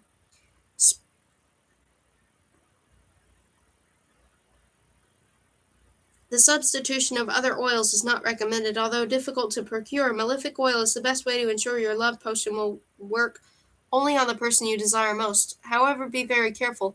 In its raw form, malefic oil is extremely toxic. Hair is the easiest to obtain and therefore will produce the mildest results. For the most potent outcome, blood is recommended. However, when it comes to spells involving love, this book would encourage the use of milder ingredients. Extremely potent love potions can result in dangerous and highly volatile emotions. The purest red will result in a feeling closest to love. Pink will produce something more akin to mild affection. Dark purple will result in obsession and is not recommended. Combine all the ingredients in bowl. Spoonful of sugared rose, pinch of cardamom, sprinkle of orris root powder, pure glass bowl. Combine all ingredients in bowl, set above candle aflame. Say the name of the object of your desire 7 times and then let the flame burn through the night. To use, once the solution is complete, use your finger to brush the mixture against the skin of the object of your desire. Just a touch is needed. Warning, there is a cost to every spell. The intensity of the love will determine the intensity of the cost, which may range from rain on your wedding day to a deeply marred happily ever after. To undo a spell, Love spells and potions rarely reverse on their own, though people who cast powerful ones often come to regret their choices. If you wish to undo a love spell, this book recommends Serum for Truth. Recipe on page 186. Evangeline could not flip to page 186 fast enough. Not only had the love potion mentioned malefic oil, it said one side effect was ruined wedding days, more evidence of Marisol's guilt. Evangeline might have been to blame for Marisol's first failed wedding, but Jax had sworn repeatedly the wolf attack that had prevented the second attempt had never been his doing, and Evangeline was finally inclined to believe him. Luke's attack must have been the cost of Marisol's love spell. Evangeline looked again at Jax, negligently draped across the sofa as he slept. She wondered if there were other things she'd been wrong about as well. But there'd be time to ask him later. Right now, the only thing she needed to do was to brew the cure mentioned in her book. Serum from Truths. Truth is often bitter, particularly when a person has been tasting more enjoyable lies. To remedy, you will need to erase the sweet taste of falsehood. Recommended ingredients: crushed bones of the dead or charred dragon skin, an honest pinch of earth, a handful of pure water, 7 drops of blood from a magical vein. Mix all ingredients over a fire made of young kindling for best results. Warning: there is a cost to every spell. More truths than people want are often revealed. Additional effects of Serum for Truths are usually temporary, and they may include fatigue, impaired decision-making and judgment, dizziness and the inability to tell a lie, and the urge to reveal any unspoken truths. 48. It was dusk when the potion was done. Jax still sprawled across the sofa as if he hadn't slept in years. Jax, she rocked his shoulder. But when he moved his golden head, it was only to burrow deeper into his pillow. She jostled him once more time. She thought he'd be awake by now, but maybe he needed the rest. So she didn't think he'd slept at all the night that she'd been poisoned. He must have been exhausted even before the mausoleum. And perhaps it was better for her that he took his rest. Evangeline doubted he would have been enthusiastic about her plan. She already knew he wouldn't want her to go back to Wolf Hall, and he probably wouldn't trust her potion either. Although she was quite proud of her work. For the earth, she'd scraped the dirt from her boots. For the water, she'd taken snow from outside and let it melt. The crushed bones of the dead had been tricky. She hadn't discovered any skeletons inside Jack's office, but she had found a dead spider. For the blood, she contemplated borrowing a few drops from Jack's, as he was clearly more magical, but Jax was so far from honest, Evangeline wondered if his magic blood might do more harm than good. She decided her blood would have to suffice. It worked well enough to undo locks. Hopefully it would help undo spells. After that, she'd poured her concoction into one of the remaining bottles of Fortuna's fantastically flavored water, hoping the drink would be as enticing to Tiberius as it had been to her, and then she wrapped the bottle up in paper. All she needed to do now was to write Jax a note. Evangeline didn't know why she signed her name that way. She felt a little silly as soon as it was done, but she didn't want to waste time rewriting it. Dear Jax, if you wake up and I'm not here, do not fret, unless it's well passed on. Then I may be in trouble. I think I know who the killer is. I fear it's Marisol after all. For motive, look at the scandal sheet, which you've been using as a poor substitute for a blanket. I've gone to Wolf Hall to save Tiberius from marrying her, and to hopefully clear my own name. Little Fox. Maybe if she were very lucky, Jax would never see the note. If everything went her way, she'd get in and out of Wolf Hall before Jax even woke up. Evangeline almost laughed at the idea of everything going her way, but there was a chance that it would happen. She kept her plan simple. She would enter Wolf Hall via the same hidden passages she snuck out through to meet Jax. Then she'd leave her love potion antidote in Tiberius's chambers, where he would be sure to find it, and with any luck would be compelled to drink. If the antidote worked, Tiberius would be cured, and Marisol's duplicity would be revealed to him as it had been to Luke. If the antidote didn't work, it would prove Marisol was innocent, but the killer would still be out there. And if Evangeline got caught delivering the antidote, then the killer would never be found because she'd be blamed for the murder. 49. Evangeline wasn't scared, she was terrified.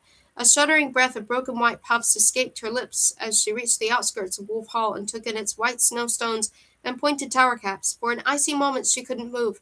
Her entire body tightened with memories of Apollo, of how she'd scaled these walls to climb into her chamber, and then held her all night through the... She could still see his broad smile on the day of their wedding and his heartbreak on the night when he died. With another burst of white breath, she forced the legs to move forward. Step, breathe, duck. dart toward hidden door, prick finger, open door, enter passage. She tried to take one step at a time and not think about how the corridors of Wolf Hall were wider and brighter as she remembered, and how anyone who stepped inside would be sure to spot her immediately, scurrying about like a frightened mouse. Fortunately, most inhabitants of Wolf Hall were currently occupied with supper, and she just needed to stay that way a little while longer. She was almost at her old bedchamber next to Tiberius's former room, and she desperately hoped it was the same suite he was using now. Her hands grew damp with sweat, making it difficult to pull one glove off and bare her fingers as she reached the door that she needed to open. Another drop of blood, another undone lock. Another small surge of victory as she stepped inside the darkened room. The fire was out, the candles unlit, but she detected whiffs of smoke and musk and soap, telling her that someone had been living here. Her eyes adjusted to the dim, allowing her to make out the hulking shape of the bed. She'd hoped to find a nightstand beside it, something that Tiberius would be sure to see before retiring, but there wasn't a bedside table. She'd have to settle for either the low table in the sitting area, where there were a line of bottles of liquor, or the vanity, or if it had been Apollo, she would have chosen the vanity. But for Tiberius, the table where he kept his libations seemed best. Her hands shook as she unwrapped the bottle of curiosity. Then she rapidly set it on the table and fled the room before she could be tempted to drink it. It all took under a minute. She was terrified and she was quick. But she wasn't quick enough. She heard the footsteps as soon as she was in the too bright hall. And then she saw her, Marisol. Evangeline felt almost childlike fright, as if she were watching a monster rather than just another girl her age. Marisol was looking at something in her hands as she turned a corner, cheeks blushing prettily and beribboned braids of light brown hair shining under the torchlight. Her dress was the color of spun gold. The overskirt had an impracticable train, and the gilded ribbons crisscrossed over the bodice, matching the bands in her braids and the cuff bracelets decorating her arms in an intricate lattice pattern. She already looked like a princess. Run! Leave! Get out! 100 variations of the same thought raced through Evangeline's head. If she ran, she might beat Marisol. Her stepsister's lovely gown with its princess train wasn't designed for running, but Evangeline didn't move fast enough, and her split second of indecision, in the moment when she looked at Marisol over, taking in her happiness instead of choosing to flee, Marisol looked up. Evangeline? It had felt like a long haul before, but clearly it was not. Within a heartbeat, Marisol was there hugging Evangeline, as if they shared blood rather than betrayal. She didn't seem to notice that Evangeline stiffened, every muscle tensing all the way to her clenched hands. I'm so relieved you're all right. Marisol gushed. I've been terribly worried, but we can't talk here. Marisol let go of Evangeline to open the door to Evangeline's former bedchamber. Hurry, my guards are just around the corner. Marisol waved a slender arm, frantic, as a single lock of hair fell out of its coiffure. If she was acting, it was a flawless performance. Evangeline, hurry, if the guards catch you. Even I won't be able to help you. Tiberius is convinced you murdered his brother. Boots' steps thundered closer. If the guards found Evangeline dressed like a stylish assassin and scowling at the queen to be just outside the prince's room, they would not only arrest her, they might suspect that Evangeline had done something nefarious. If they were smart, they'd search Tiberius's room, find the bottle with the antidote, and there was a chance they'd be compelled to drink it instead, ruining her plans. Evangeline knew she couldn't trust Marisol, but she had no choice except to follow her stepsister into the suite, warm from the hearth that appeared to have been recently lit with a fire. The room was just as Evangeline remembered, with hand-painted paper on the walls, a fireplace made of crystal, and an enormous princess bed. The only difference was that the scent of vanilla and sweet cream, which told her that this was Marisol's room now. At least she looked a little abashed. Tiberius wanted me to close to him. His rooms were just next door. Marisol worried her lower lip between her teeth. We'll have to get you out of here before he comes back. I can put you in one of my gowns. It will be a little small for you, but you'll blend in better. Marisol pursed her lips as she looked over Evangeline's leather boots, her short, tiered skirt, and her lacy I'm off to meet a vampire corset, and Evangeline would have sworn there was a flicker of jealousy, as if now Marisol wished to be a fugitive instead of a princess. It was the sort of look Evangeline would have disregarded before, something there and then quickly hidden before it was found, as if Marisol didn't even wish to acknowledge it, but Evangeline couldn't ignore it. She had been wrong to think she could just drop off the cure for Tiberius and then wait from a distance until she learned if it worked or not. That would never be answer enough. She needed to know why Marisol had done all of this. Why are you helping me? A tiny line formed between Marisol's thin brows, but Evangeline swore her skin went pale. Did you think I would betray you? I think you already did. I finally figured out what the cookbooks on your night table were really spell books. It's not what you think, Marisol cut in. Stop lying to me. It took everything Evangeline had to keep her voice low, that the guards outside wouldn't hear. I saw your spell books. I know you gave Tiberius a love potion, just like the one you gave to Luke. Marisol's jaw went slack, her shoulders fell, and she stumbled back, spine hitting one of the bed's posters as she shook like a ribbon, blown by the wind, undone by this single accusation.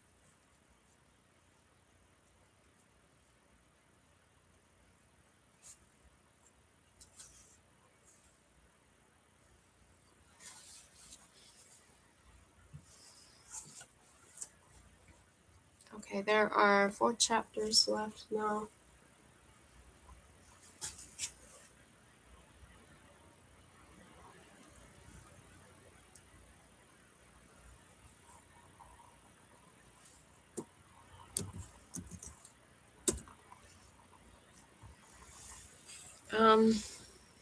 I'm going to get something to drink, something warm to drink.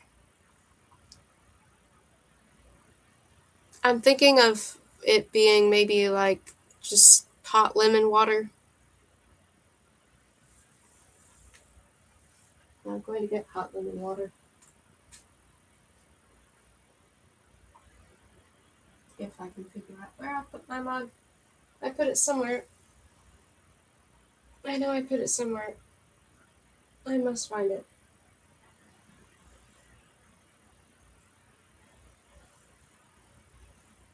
Also, I have some good news, but I'll wait.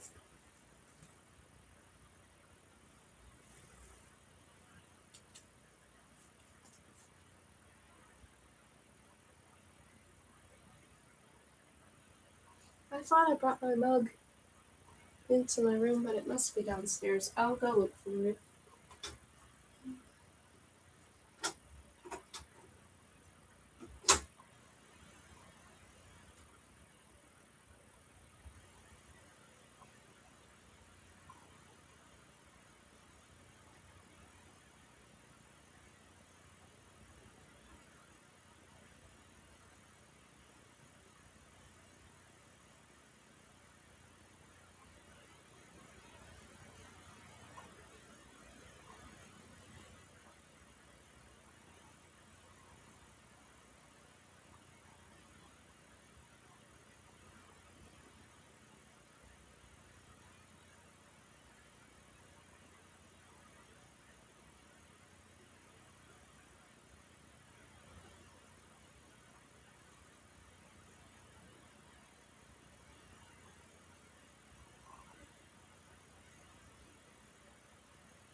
It felt like all the confirmation that he eventually needed, and yet there was no sense of triumph as she watched her stepsister struggle for words. Marisol opened her mouth and a sob ripped free, dry and tearless, but Evangeline knew she couldn't let herself be fooled again just because Marisol looked like a kicked baby lamb. I'm sorry about Luke, but I swear I didn't put a spell on Tiberius. A flicker of hurt crossed her fragile features. I learned my lesson after what happened to Luke, and after all the names the papers called me, though I suppose I really did deserve that. But you have to believe me, Evangeline, I never meant to hurt you. You stole the boy I loved, then you framed me for murder. How is that not supposed to hurt? I didn't frame you for murder. How could you even think that? I was trying to hide you just now. I'm still hiding you. If I wanted you caught for murder, I would just have to yell for the soldiers outside my door, but I'm not doing that, and I'm not going to. Marisol clamped her mouth shut, more determined than Evangeline had ever seen her. But just because Marisol wasn't completely heartless didn't mean she was innocent. She'd admitted to putting a spell on Luke. Evangeline couldn't be tricked into feeling sympathy for her stepsister because of her shaking chest or her pleading eyes, or the way her voice cracked when she spoke. I know you don't trust me, and I don't blame you after what I did to Luke, but I really didn't mean to hurt you. Then why did you do it? Evangeline asked. Why did you pick him if it wasn't to hurt me? The fireplace crackled, filling the suite with a surge of fresh heat as Marisol breathed a ragged exhale. I'd never done a spell before, and I didn't even think it would work, but I suppose I was jealous of you, she admitted. You had so much freedom and confidence in who you were and what you believed. You didn't even try to fit in the way my mother always told me I needed to. You kept your hair that strange color and talked about fairy tales as if they were real, and everyone else believed in them too. You should have been a pariah. But people loved you and your odd little shop. And even though your father was gone, he'd been so proud of who you were. I just had a mother who wanted me to sit straight and look pretty, but I was never pretty enough because I couldn't catch the attention of any suitors, and my mother couldn't stop reminding me of it day after day after day. Marisol swept a few errant tears. She looked so lovely in the hall, but now she appeared miserable. She was hugging her chest, curling further into herself as her body was racked by sobs, and Evangeline couldn't help but feel some sympathy. Her words stung. No one liked to be called strange or pariah, and Marisol's choice had been terrible, but Marisol's mother was awful, and she'd been feeding her daughter poisonous ideas for her entire life. One day I couldn't take it anymore, so I decided to try to be a bit more like you. I looked into magic. Marisol said it in a whisper as if it still made her nervous. One of the cooking books you had gifted me was actually a spell book, and I suppose I picked Luke because he was so good to you.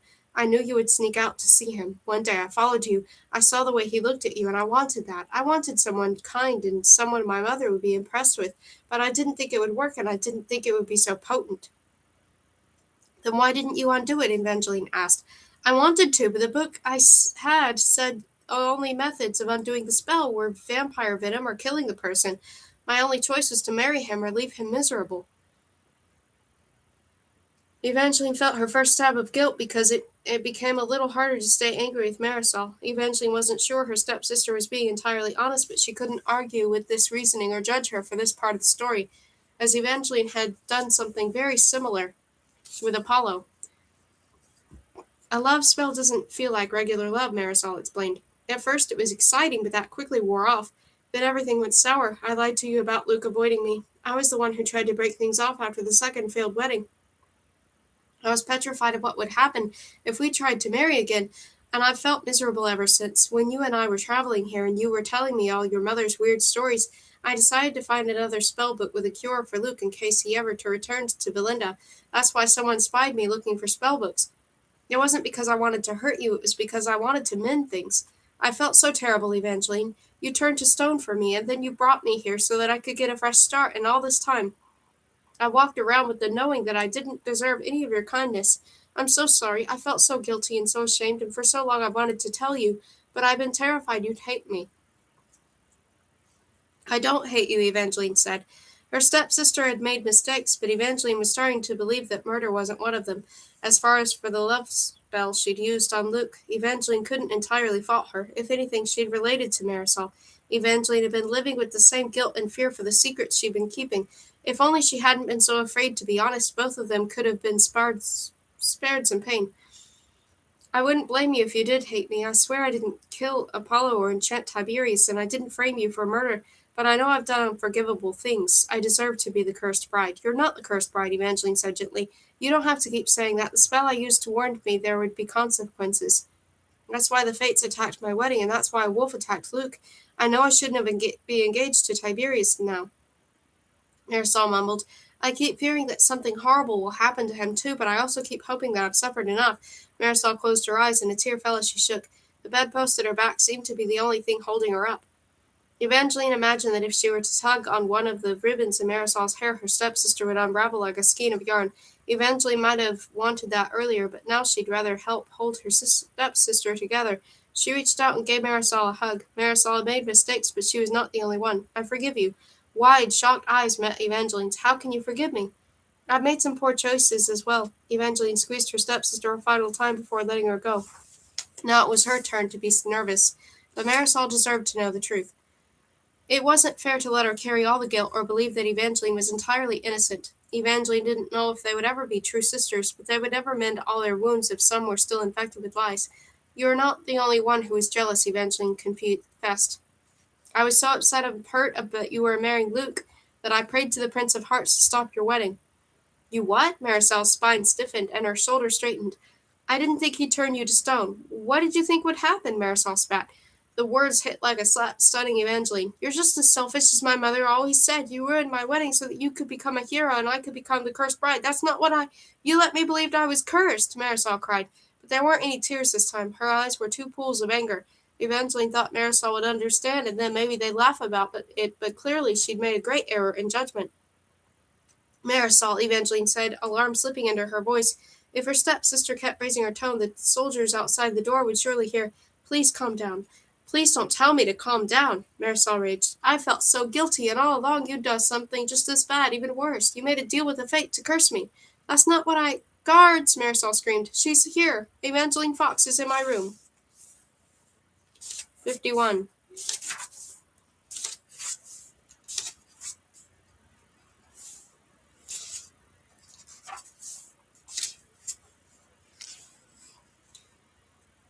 Evangeline had thought Marisol had betrayed her before, but she hadn't, not really. Bewitching Luke wasn't betrayal. There had been nothing to betray. Evangeline and Marisol had lived in the same house, but they weren't really sisters. They'd never shared secrets. They'd never shared heartaches. They'd never been as honest as they'd been with each other tonight, but Evangeline should not have been so truthful.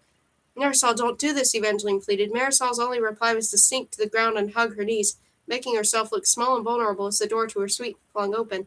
Evangeline frantically searched for an escape, but there was only the balcony. She couldn't survive a jump, but there wasn't enough time.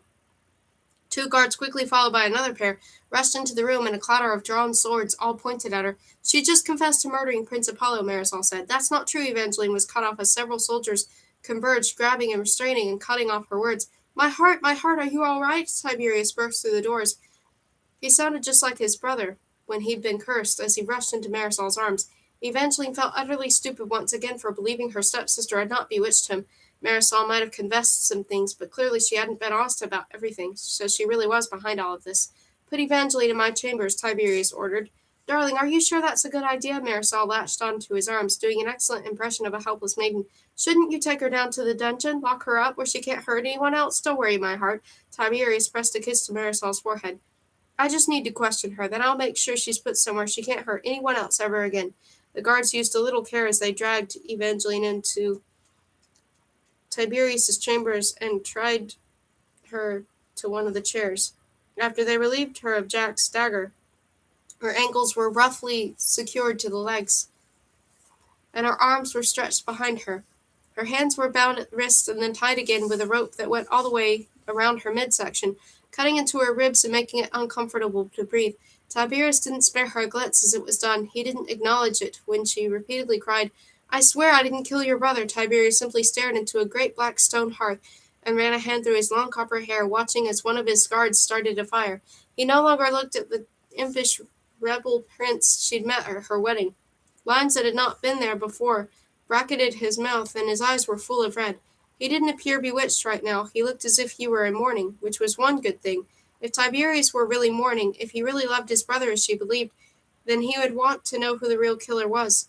All Evangeline had to do was to stay alive long enough for Tiberius to see the blue bottle of Fortuna's fantastically flavored water containing the antidote she'd made. It was sitting on the low center table across from her next to his other bottles of liquor. If he just saw it and drank it, all would be right in the world. Evangeline would have tried to bring the bottle to his attention, but she imagined mentioning it would only make him all suspicious. She sensed how each of the soldiers in the room felt about Prince Apollo from the way they regarded her. Disgust, anger, loathing. There were no hints of pity, although Havelock, his personal guard, who had also been there the night that Apollo had died, looked regretful. He probably felt as if he'd failed his prince. Tiberius continued staring into the fire. He picked up a fireplace iron shaped like a trident, placed its tip in the burgeoning flames, and watched as it turned red. Eventually started sweating, skin going slick against her bones. She didn't know if Tiberius was planning on torturing her with a fire iron or killing her, but she feared either option. Your Highness, Havelock said softly, now that we have Princess Evangeline in custody, we should delay tomorrow's wedding. This news may— No, Tiberius's voice was slightly unhinged. The soldiers did a good job of schooling their expressions, but Evangeline swore at least two went wide-eyed, and she wondered if they suspected something was amiss with the young prince's engagement. I'll handle this from here. Tiberius tore this heated iron from the fire and blew on the tip until it went brighter. You can leave us, all of you. But, Havelock began, Your Highness, careful, Tiberius said. If you're about to imply that I can't handle one tied-up female, then I'm going to either be offended or think you're incompetent and tying knots. The soldiers filed toward the door. Wait, Evangeline begged. Don't go. He's been bewitched by Marisol. Do not besmirk my love. Tiberius whirled around and brought the fire iron down on the low center table, shattering one of his liquor bottles. Glass flew like arrows. Liquid sizzled. Evangeline sucked in a gasp as she watched the bottle of Fortuna's fantastically flavored water totter back and forth. It fell on its side. Thankfully, it didn't break. That had been close. Evangeline would have to be more careful. Mentioning Marisol was clearly out of the question unless she wanted to risk her only chance of surviving. There was also the hope that Jax might make a perfectly timed appearance and come to her rescue once again, but she couldn't rely on that. For all she knew, he was still asleep on the sofa. The soldiers all left the chamber. Tiberius stalked closer, boots pounding on the broken glass. He stopped abruptly and eyed the tipped-over bottle of antidote with a scowl. How did this get in here? I hate these things. He picked up the bottle with 2 fingers and brought it toward the fire. No, no, no, she wanted to scream. But instead of throwing it in, the bottle worked its magic. Tiberius stopped, took another look at the concoction, popped the cork in his mouth, and drank. Evangeline felt her hope grow bright, but after only a few seconds, Tiberius rinsed the bottle from his lips. He shuddered and gave the drink a foul look. Once I'm king, these drinks will be the first thing I outlaw. Tiberius weighed the fire iron in his hand as if deciding how he wanted to do this. Evangeline could only take shallow breaths. She needed to buy more time for the antidote to work. She doubted begging would help, but maybe she could get him to talk without triggering a violent reaction. The last time I saw you, you said that when we met again, you'd tell me why you had disappeared. A bitter laugh, another drink, followed by another wince. I left after my brother and I fought about you, Tiberius said grimly. I told him you weren't the savior everyone claimed. I told him you'd be the death of him. Why would you think that? All that matters is I was right. The prince pointed to the fire iron directly at Evangeline's throat. No, I didn't do this. She rocked her chair urgently, hoping by some miracle it would fall hard enough to shatter the arms and legs and set her free, but the chair was too heavy. She couldn't even get the seat to budge. I didn't kill your brother. I know, Tiberius said. I've known it the whole time. What? Evangeline sputtered. He was telling her what she'd hoped to hear, but the young prince still looked as if he had no intention of letting her go. His freckled face was that of a stubborn soldier with an order he was determined to carry out. I don't understand, she said. If you know I'm innocent, why are you doing this? It's too dangerous to let you live. Tiberius shook his head, expression determined, yet Evangeline sensed he didn't get any pleasure from this. He took another drag from the antidote bottle and then pulled down the neck of a striped doublet, revealing a dark black tattoo of a broken skeleton key. Do you know what this is? Evangeline shook her head. This is the symbol of the Protectorate. The Protectorate. She had heard the name before, but where? Her heart quickened as she tried to think, and her heart stopped altogether as she remembered. Apollo had told her that about the Protectorate the night he'd shared the stories about the Valerie Arch. They'd been in the first version of the story, where the Valors had made something horrible. Apollo had said the Protectorate was some sort of secret society responsible for protecting the broken pieces of the Valerie Arch and making sure it would never be opened again. Evangeline looked again at Tiberius's broken key tattoo. The Fortuna matriarch had worn a chain with a similar key around her neck. She must have been a member of the Protectorate as well. And as soon as she'd suspected that Evangeline was the girl mentioned in the prophecy that kept the Valerie arch locked, the matriarch had tried to kill her. Evangeline's hope crashed and died. Tiberius took another swig from the bottle in his hands. Even if the antidote worked and cured him of his artificial love for Marisol, Evangeline knew that she was never getting out of this room alive. Not if Tiberius believed she was part of a prophecy that, once fulfilled, would allow the Valerie arch to open and release the Valor's terrible creation into the world. I'm sorry, Evangeline. Tiberius's voice hardened, and his hands gripped the fire and iron, tired, knuckles turning white. From the look on your face, I'm assuming you know what the Protectorate is, so you know what I have to do and why. No, Evangeline said. I don't know how you can kill someone because of a story that's twisted by a curse. Your brother told me there are two different versions. In one, the Valerie, it doesn't matter which version of the story is true. A muscle popped at his jaw. The Valerie arch can never be opened, which is why you have to die. I knew it as soon as I saw your hair. You're the prophesized key. You were born to open it. Tiberius lifted the iron once again, bringing it dangerously close to her skin. Evangeline's breathing hitched. She was running out of the chances to talk him out of this. Sweat beaded at his brow and dropped onto the broken glass near his boots. She was looking at other glass, the almost empty glass bottle in Tiberius's hand. He'd nearly finished the antidote. It didn't seem as if the truth serum was breaking Marisol's spell, but Evangeline wondered if the side effects of her potion were kicking in. Fatigue, impaired decision-making and judgment, dizziness, the inability to tell a lie, and the urge to reveal any unspoken truths. Tiberius was definitely experiencing the inability to tell a lie, or she doubted he would have told her he didn't believe she was guilty. Maybe if she pushed him enough, she could somehow lead him to confess the truth to his soldiers, or she could finally get him to tell her what the entire prophecy was. Then maybe she could prove she wasn't the girl in it. Maybe it was just a coincidence that she sounded like this girl. At least tell me what the Valerie Arch prophecy says. If you're going to kill me because you think it mentions me, don't I deserve to know the entire thing? Tiberius swished the blue remains of the bottle, appearing torn between drinking, talking, or ending all of this right now. But her theory about the antidote's side effects must have been correct. It appeared he couldn't stop himself from spilling secrets. After a moment, he began to recite. This arch may only be unlocked with a key that has not yet been forged. Conceived in the north and born in the south, you will know this key because she will be crowned in rose gold. She will be both peasant and princess, a fugitive wrongly accused, and only her willing blood will open the arch. Evangeline sagged against her bounds. It was so short, and almost every piece of it fit her.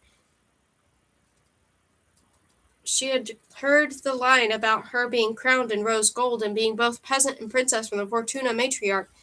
It hadn't been true at the time, but now it was. She was also a fugitive wrongly accused, thanks to whoever had killed Apollo. She didn't know where she'd been conceived.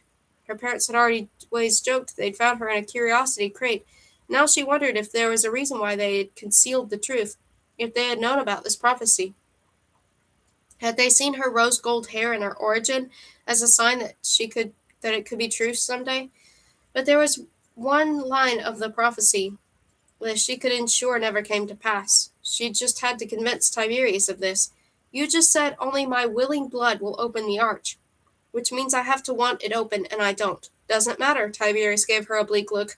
Magic things always want to do that which they are created to do.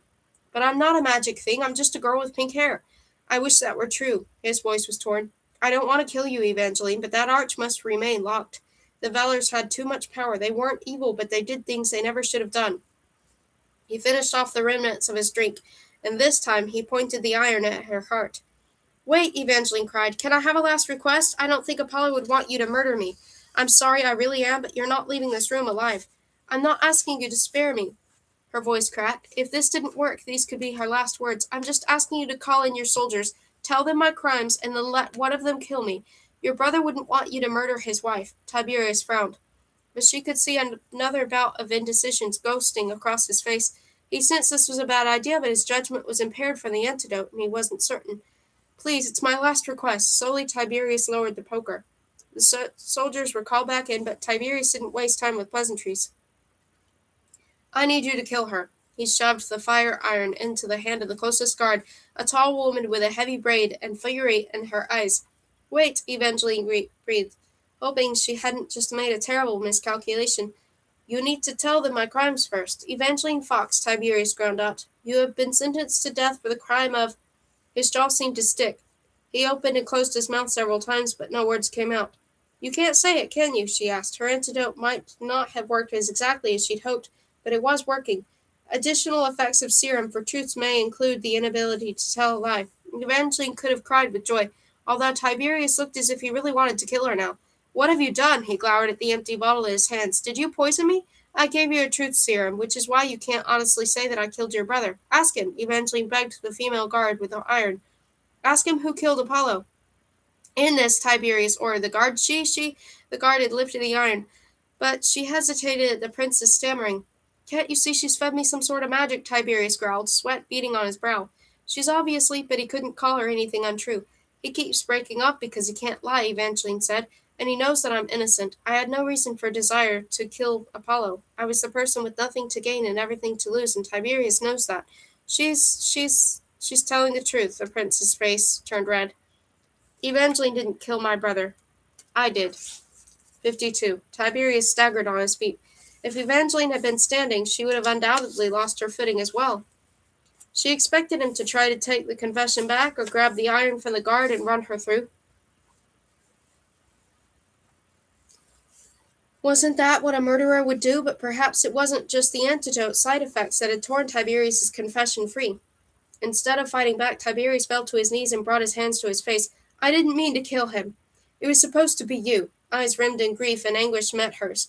"I didn't want to hurt my brother. I found a poison. A fate's tears that were only supposed to affect females, but it seems that story was a lie." Tears finally streamed down Tiberius's cheeks, long, endless rivers of them. It was almost like when she'd cried from Lala's tears, only his heartache was entirely real. Tiberius sobbed the way that only broken things could, and Evangeline couldn't help but start crying with him. She cried once more for Apollo. She cried with relief that she was still alive, and she cried for Tiberius, not for the part of him that had tried to kill her, but for the part of him that had killed his brother by mistake. She didn't know what it was like to have a sibling, and given all that had happened between her and Marisol, she doubted that she would ever understand, but Evangeline understood how it felt to lose family. She could not fathom being responsible for that loss. She didn't know how long they both sat there crying. It could have been half the night, a handful of hours, or minutes that merely stretched out to feel like forever. The female guard who had been poised to kill her had untied Evangeline right away, but it wasn't until after dawn that several of the other guards escorted Tiberius out to take him to a holding cell. He didn't try to fight them. "What's going on?" Marisol chose that moment to come out of her room. "Tiberius." The defeated prince looked up, his anguish briefly departing, but this time it wasn't replaced with love. "If I ever see you again, I will kill you too." It seemed the spell had finally broken, though Evangeline didn't know if it was because of her antidote, or if Jax had been right about real love being strong enough to break love spells, and it was actually Tiberius' love for his brother that had broken through when he had confessed the truth. He turned back to Evangeline. "For my last request, I never want to see her face again." "No, my love!" Marisol started to cry, and she kept the performance up, even as Evangeline had soldiers lock her inside of her room until further notice. Like Tiberius, she didn't want to see her stepsister anymore. Evangeline couldn't blame everything that had happened on Marisol. Marisol hadn't been the one to poison her or Apollo, but Evangeline did wonder what would have happened if Marisol had not put a spell on Luke.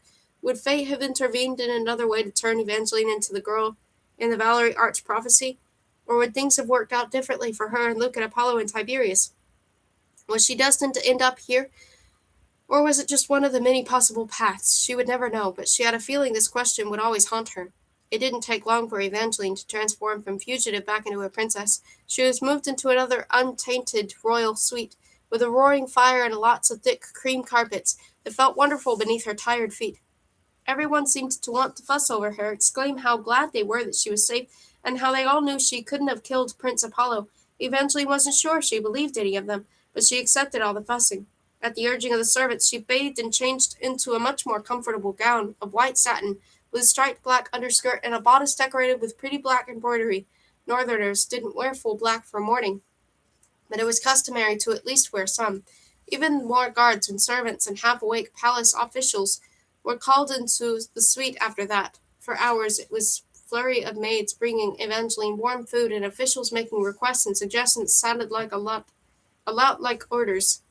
Jax had yet to appear, and she did not worry too much about it. Maybe he had just hadn't come because her name had been cleared. Hours ago, a messenger had been sent to Christoph Neitlinger in the Daily Rumor so word could get out about Evangeline's innocence. Given how fast gossip spread, the entire kingdom probably knew by now, but she still would have liked to have seen Jackson told him the news herself. Ever since she'd proved her innocence, Evangeline had been eager to see Jax's face when she shared that she'd confronted Marisol, discovered who had really killed Apollo, and cleared her name on her own.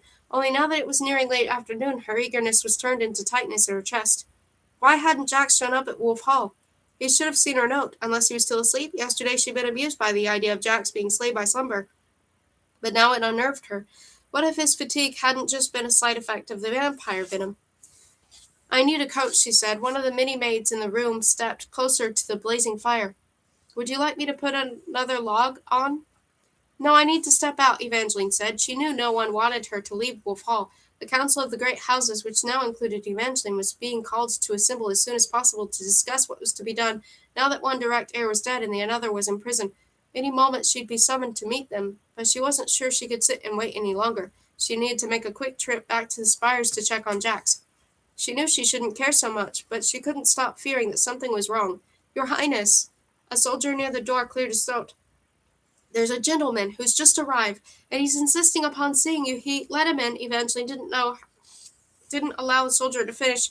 It seems she'd been wrong about Jax for nothing. I'm afraid he's not with me. We've put him in the receiving solarium. I'll take you to him, Your Highness. It was Havelock. Evangeline would have rather gone alone, but earlier Havelock had been the sole guard who hadn't looked at her with pure loathing. He'd all suggested that Tiberius postponed the wedding to Marisol, which showed bravery as well as good intuition on his part. If she were going to be safe with anyone, it would probably be Havelock. There were more protests as they ventured out the door. The council members are on their way. You can't leave now. You're too tired. You're going to pass out if you walk all that way. And then there was a lower voice inside her head, speaking only to her. Little fox, where are you? It's about time, she thought. I'm heading to you right now. Don't. Jack's voice turned worried. I'll come to you. Evangeline found herself smiling just a little. She liked that he sounded concerned. Just wait for me, she thought. She was already on her way, and she thought it wasn't very far.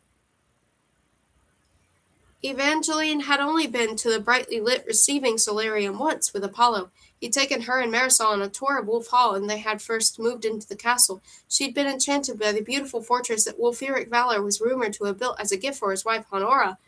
Evangeline had imagined there were secret passages behind every tapestry and trapdoors hidden beneath the carpets, but now with fatigue clouding her vision, everything was a blur of stones and vaulted ceilings, fireplaces to battle the endless drafts, sconces full of unlit candles, the occasional bust, and the not-so-occasional portrait of Apollo.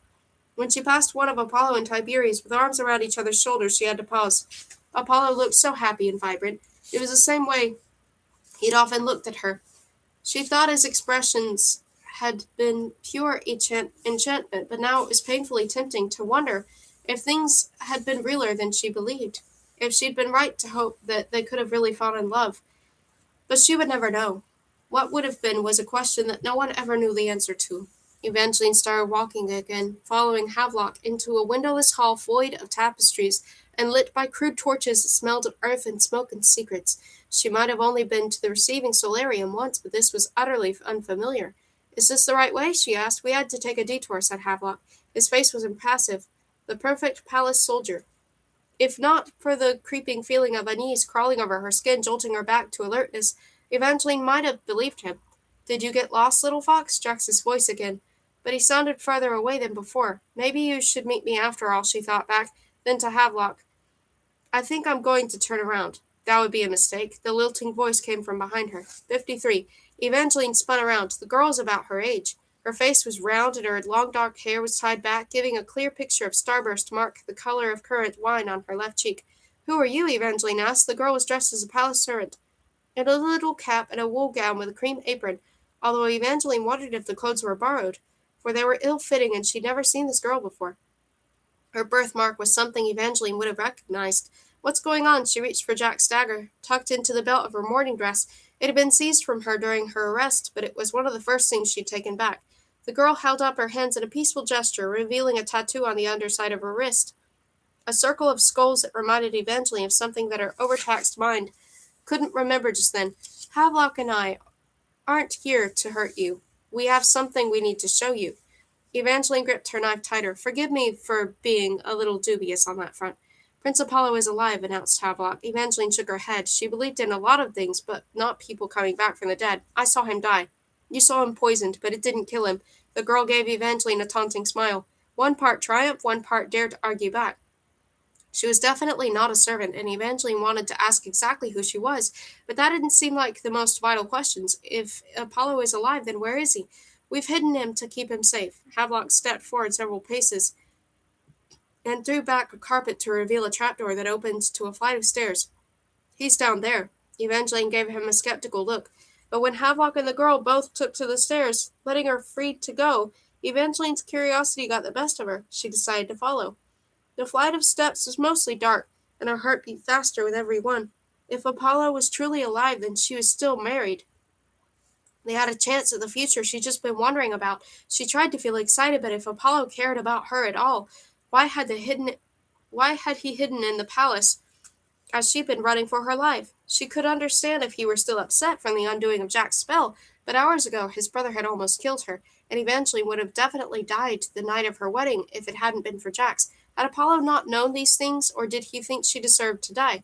If Evangeline neared the lower steps, she had hoped Apollo was alive, but it was a complicated sort of hope. Before, when she'd believed everything was a sign and her trip to the north meant finding her happily ever after, she would have been sure that there was a second chance waiting for her just a few feet away. Now she didn't know what to expect, or what she wanted. Now that she didn't know what to If Apollo gave her another chance, would she take it? Did she want him, or just the happily ever after that she thought that he could give her? The last step cracked beneath Evangeline's slippers. The room beyond was small, with a low wooden ceiling, and not nearly enough light. The air was stagnant and a little stale, and almost as soon as she entered, Evangeline wanted to leave. This was a mistake. Just past Havelock and the girl, Apollo had been lying down on his back, but he didn't look right. He didn't look alive. Evangeline almost silently called for Jax to tell him she was in danger, but the girl quickly said, Apollo is in a suspended state. I know he looks dead, but you can touch him. Please, Havelock added softly. We've been trying to revive him, but we think that you might be the only person who can bring him back. Evangeline wasn't even sure she believed Apollo was actually alive. He lay on the heavy wooden table, as unmoving as a corpse. His eyes were open, but even from the distance they were flat as pieces of sea glass. She still wanted to flee, but Havelock and the girl looked so expectant as they watched her. They weren't trying to hurt her or trap her. If she left, Evangeline would be running away from hope, not danger. Carefully she approached the table. Apollo was still dressed as he'd been on their wedding night, in only a pair of pants. The oil had thankfully been wiped from his chest, leaving just his amber pendant and the tattoo with her name. Gingerly she touched his arm. His skin was cooler than a person's should have been. His body didn't stir, but when she moved her hand to his chest, after a minute she felt it, just one barely there beat. Her heart fluttered as well. He really was alive. How did the two of you discover this, and why does no one else know? Evangeline took another look about the room, which was bare save for the table with Apollo and another small stand containing a water bin and some cloths. We didn't know who we could trust, Havelock said. I was there the night Apollo was poisoned. I was in the room with you after, when you wouldn't stop crying. It haunted me, made me think you might not be guilty. I knew that you had nothing to gain, unlike his brother. I didn't want to think Prince Tiberius had tried to kill Apollo. But when Tiberius became engaged almost immediately, a few other soldiers became suspicious as well. We borrowed Apollo's body from the royal morgue and reached out to Phaedra. Phaedra of the damned at your service. The girl flashed another smile that made Evangeline think she should have recognized the name. Have you not heard of me? Phaedra pouted. Phaedra, get on with it, said Havelock. Someone will notice the princess is gone soon. Fine, Phaedra huffed. I'm rather famous in some circles for having special talents.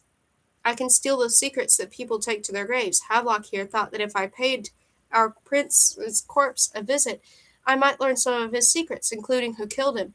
But Apollo didn't have any secrets, and everyone has secrets, even if it's just a secret fear of caterpillars or a tiny white lie they told a neighbor.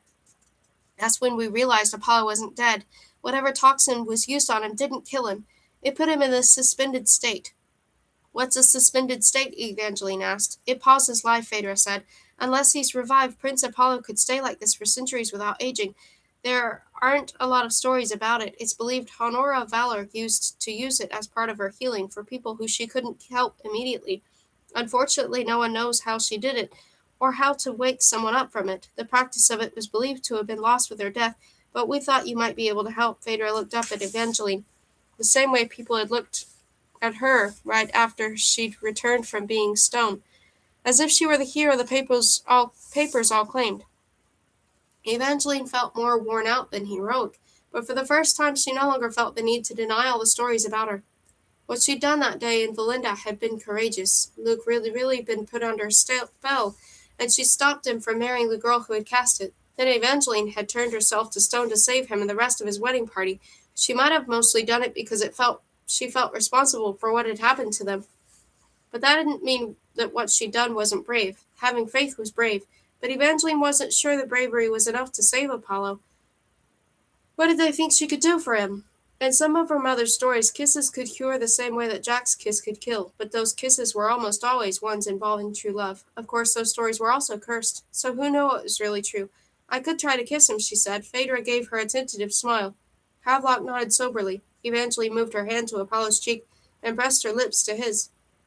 He tasted like wax and hexes, and he didn't move or change. Disappointment twisted inside her, but this was merely her first try. If she couldn't cure him with a kiss, perhaps she could find another way to heal him. Maybe she could go to Jax. He had enchanted her kiss before. Maybe he could. Evangeline broke off. She had forgotten that Jax had told her that there had never been any magic in her kiss. But what if he knew something? Maybe he could help her. She almost tried to ask him with her thoughts, but she stopped herself again. She couldn't repeat the mistakes she'd made with Luke. She couldn't compromise to save Apollo. If Jax helped her, he wouldn't do it for free. Perhaps they weren't enemies anymore, but she couldn't forget what he was. At one point, she thought Jax had used her to kill Apollo, but he hadn't. Jax had nothing to gain by killing Apollo, and Tiberius had confessed. Of course, during his confession, Tiberius also had said that the poison he'd used, Lala's tears, was only supposed to work on females, and although Jax had nothing to gain by poisoning Apollo, he did have a great deal to gain by turning Evangeline into a fugitive and making another line of the Valerie arch prophecy come true. She will be both peasant and princess, a fugitive wrongly accused, and only her willing blood will open the arch. Evangeline tried again to push the thought away. She was being paranoid. Jax hadn't done this to Apollo for the prophecy. Tiberius had confessed. But what if Tiberius's poison really had only affected her? After Evangeline had kissed him, Apollo hadn't sobbed uncontrollable way she had from drinking the tainted wine. What if Tiberius had poisoned Evangeline, but it was actually Jax who had done this to Apollo to turn Evangeline into a fugitive wrongly accused? Jax had said there hadn't been magic in her kisses, but what if there had been magic in his blood? The first 2 times she tasted Jax's blood, it had been sweet, but on the day of her wedding, right before she'd kissed Apollo, Jax's blood had been bitter. It had scared away the ghost fox. What if it was Jax's bitter blood that had once done this to Apollo? Again she tried to bury the thought. The idea of it all turned her stomach, and yet Evangeline couldn't let it go. She wanted to hope that Jax wouldn't have gone this far. But he was the Prince of Hearts. According to the stories, he left a trail of corpses as he'd searched for his one true love. He would definitely go this far if it gave him what he wanted, and he wanted to make that prophecy come true. But this still didn't mean her suspicions were right. Earlier she'd been convinced Marisol was the killer, but looking back, Evangeline now wondered if Jax might have been manipulating her about Marisol as well. In Lala's flat, Jax had just happened to be reading the same spell book that Marisol owned, revealing that Marisol could be a witch. Jax had then taken Evangeline to Chaos's underground kingdom, where Chaos made it sound as if a witch had poisoned Apollo. Then Luke had confirmed that Marisol was a witch. Evangeline had almost been convinced of Marisol's guilt after that, but it wasn't until she'd seen the scandal sheet that Jax had been clutching, the one with Marisol's wedding announcement, that she'd been certain her stepsister was a killer. Maybe it was a handful of coincidences, but Marisol made the perfect scapegoat. If Tiberius hadn't confessed and instead it had been revealed that Marisol put a love spell on Tiberius, everyone would be happy to believe that she'd also killed Apollo. But suddenly Evangeline wasn't even sure that Marisol had been the one to put a spell on Tiberius. Jax could have willed it to frame her. Was anything as she'd originally thought, or was everything Jax had done just to make the prophecy come true? But if Jax had done all this, why had he left Apollo alive? Havelock cleared his throat, and Phaedra gave Evangeline a curious look, both no doubt wondering why she was staring at Apollo's unblinking brown eyes. But Evangeline couldn't look away. She felt too close to figuring everything out. Phaedra had said Apollo could stay this way for centuries, not aging, not moving, not quite alive, but not really dead. Just like Evangeline had been when she'd been turned to stone. Her stomach dropped, and in that moment she knew. Jax would know that Evangeline could never leave Apollo in this state. This was why Jax had left him alive. Apollo was Jax's bargaining chip. If Jax had done this to Apollo, then he could undo it, and Evangeline knew exactly what Jax would want in exchange for his help. Jax wanted her willing blood to open the Valerie Arch, and she would have bet anything this was how he planned to get it. He'd poisoned Apollo to manipulate her. Evangeline didn't know if she wanted to laugh or cry. She knew what Jax was. She hadn't been foolish enough to believe that she was different or special, and that she wouldn't destroy her. That he wouldn't destroy her, but maybe she'd believed it a little. She'd clearly believed it enough to spend a night with him inside a crypt, and just an hour ago she'd been terrified at the thought that Jax had been trapped in an enchanted sleep. She'd been ready to race to his rescue because she'd also been silly enough to think that something had changed between them that might in the crypt. When he told her the story of Donatella, she'd thought she'd understood him. She'd thought he was opening up, and that he was just a little human. But she should have listened when he told her that he was a fate and she was nothing but a tool to him.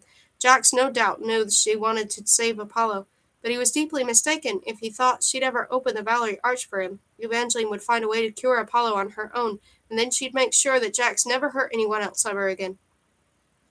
Jax was not her friend, but he'd taught her that she could open any door she wanted, and Evangeline knew exactly which door she needed to open next. 54.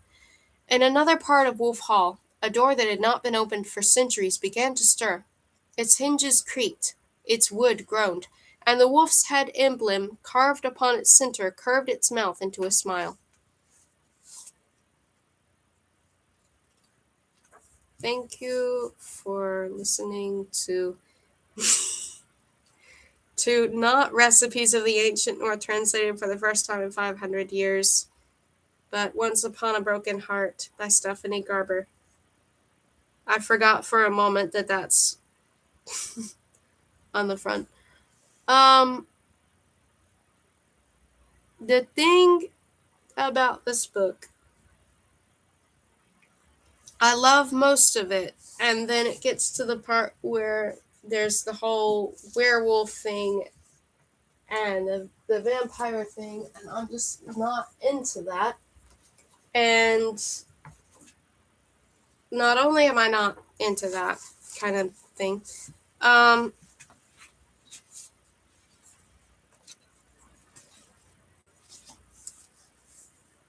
but it does feel like, and I could be wrong here, but it does seem as though the story is setting up this thing of like maybe there's another way around Jax and his true love being Donatella, and that maybe he could change things so that Evangeline ends up being his true love. But I really felt like Tella's personality was more suited to Jax, even though, I mean, it is better for Donatella to be with Dante. But I don't think it's good for either Jax or Evangeline to be together based on their extreme differences. It's not just like a little bit of them being opposite, but it's like they are just so, it just seems so wrong. Like, it's like I really wouldn't want to see that happen. And so that's partly why I was like I'm all for the idea of like Jax finding someone who will be really good for him.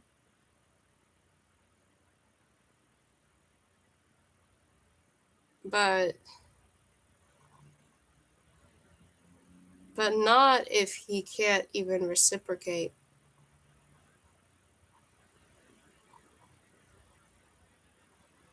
Anyway, but I still think it's an excellent book. I like the way that so many things in it are really symbolic of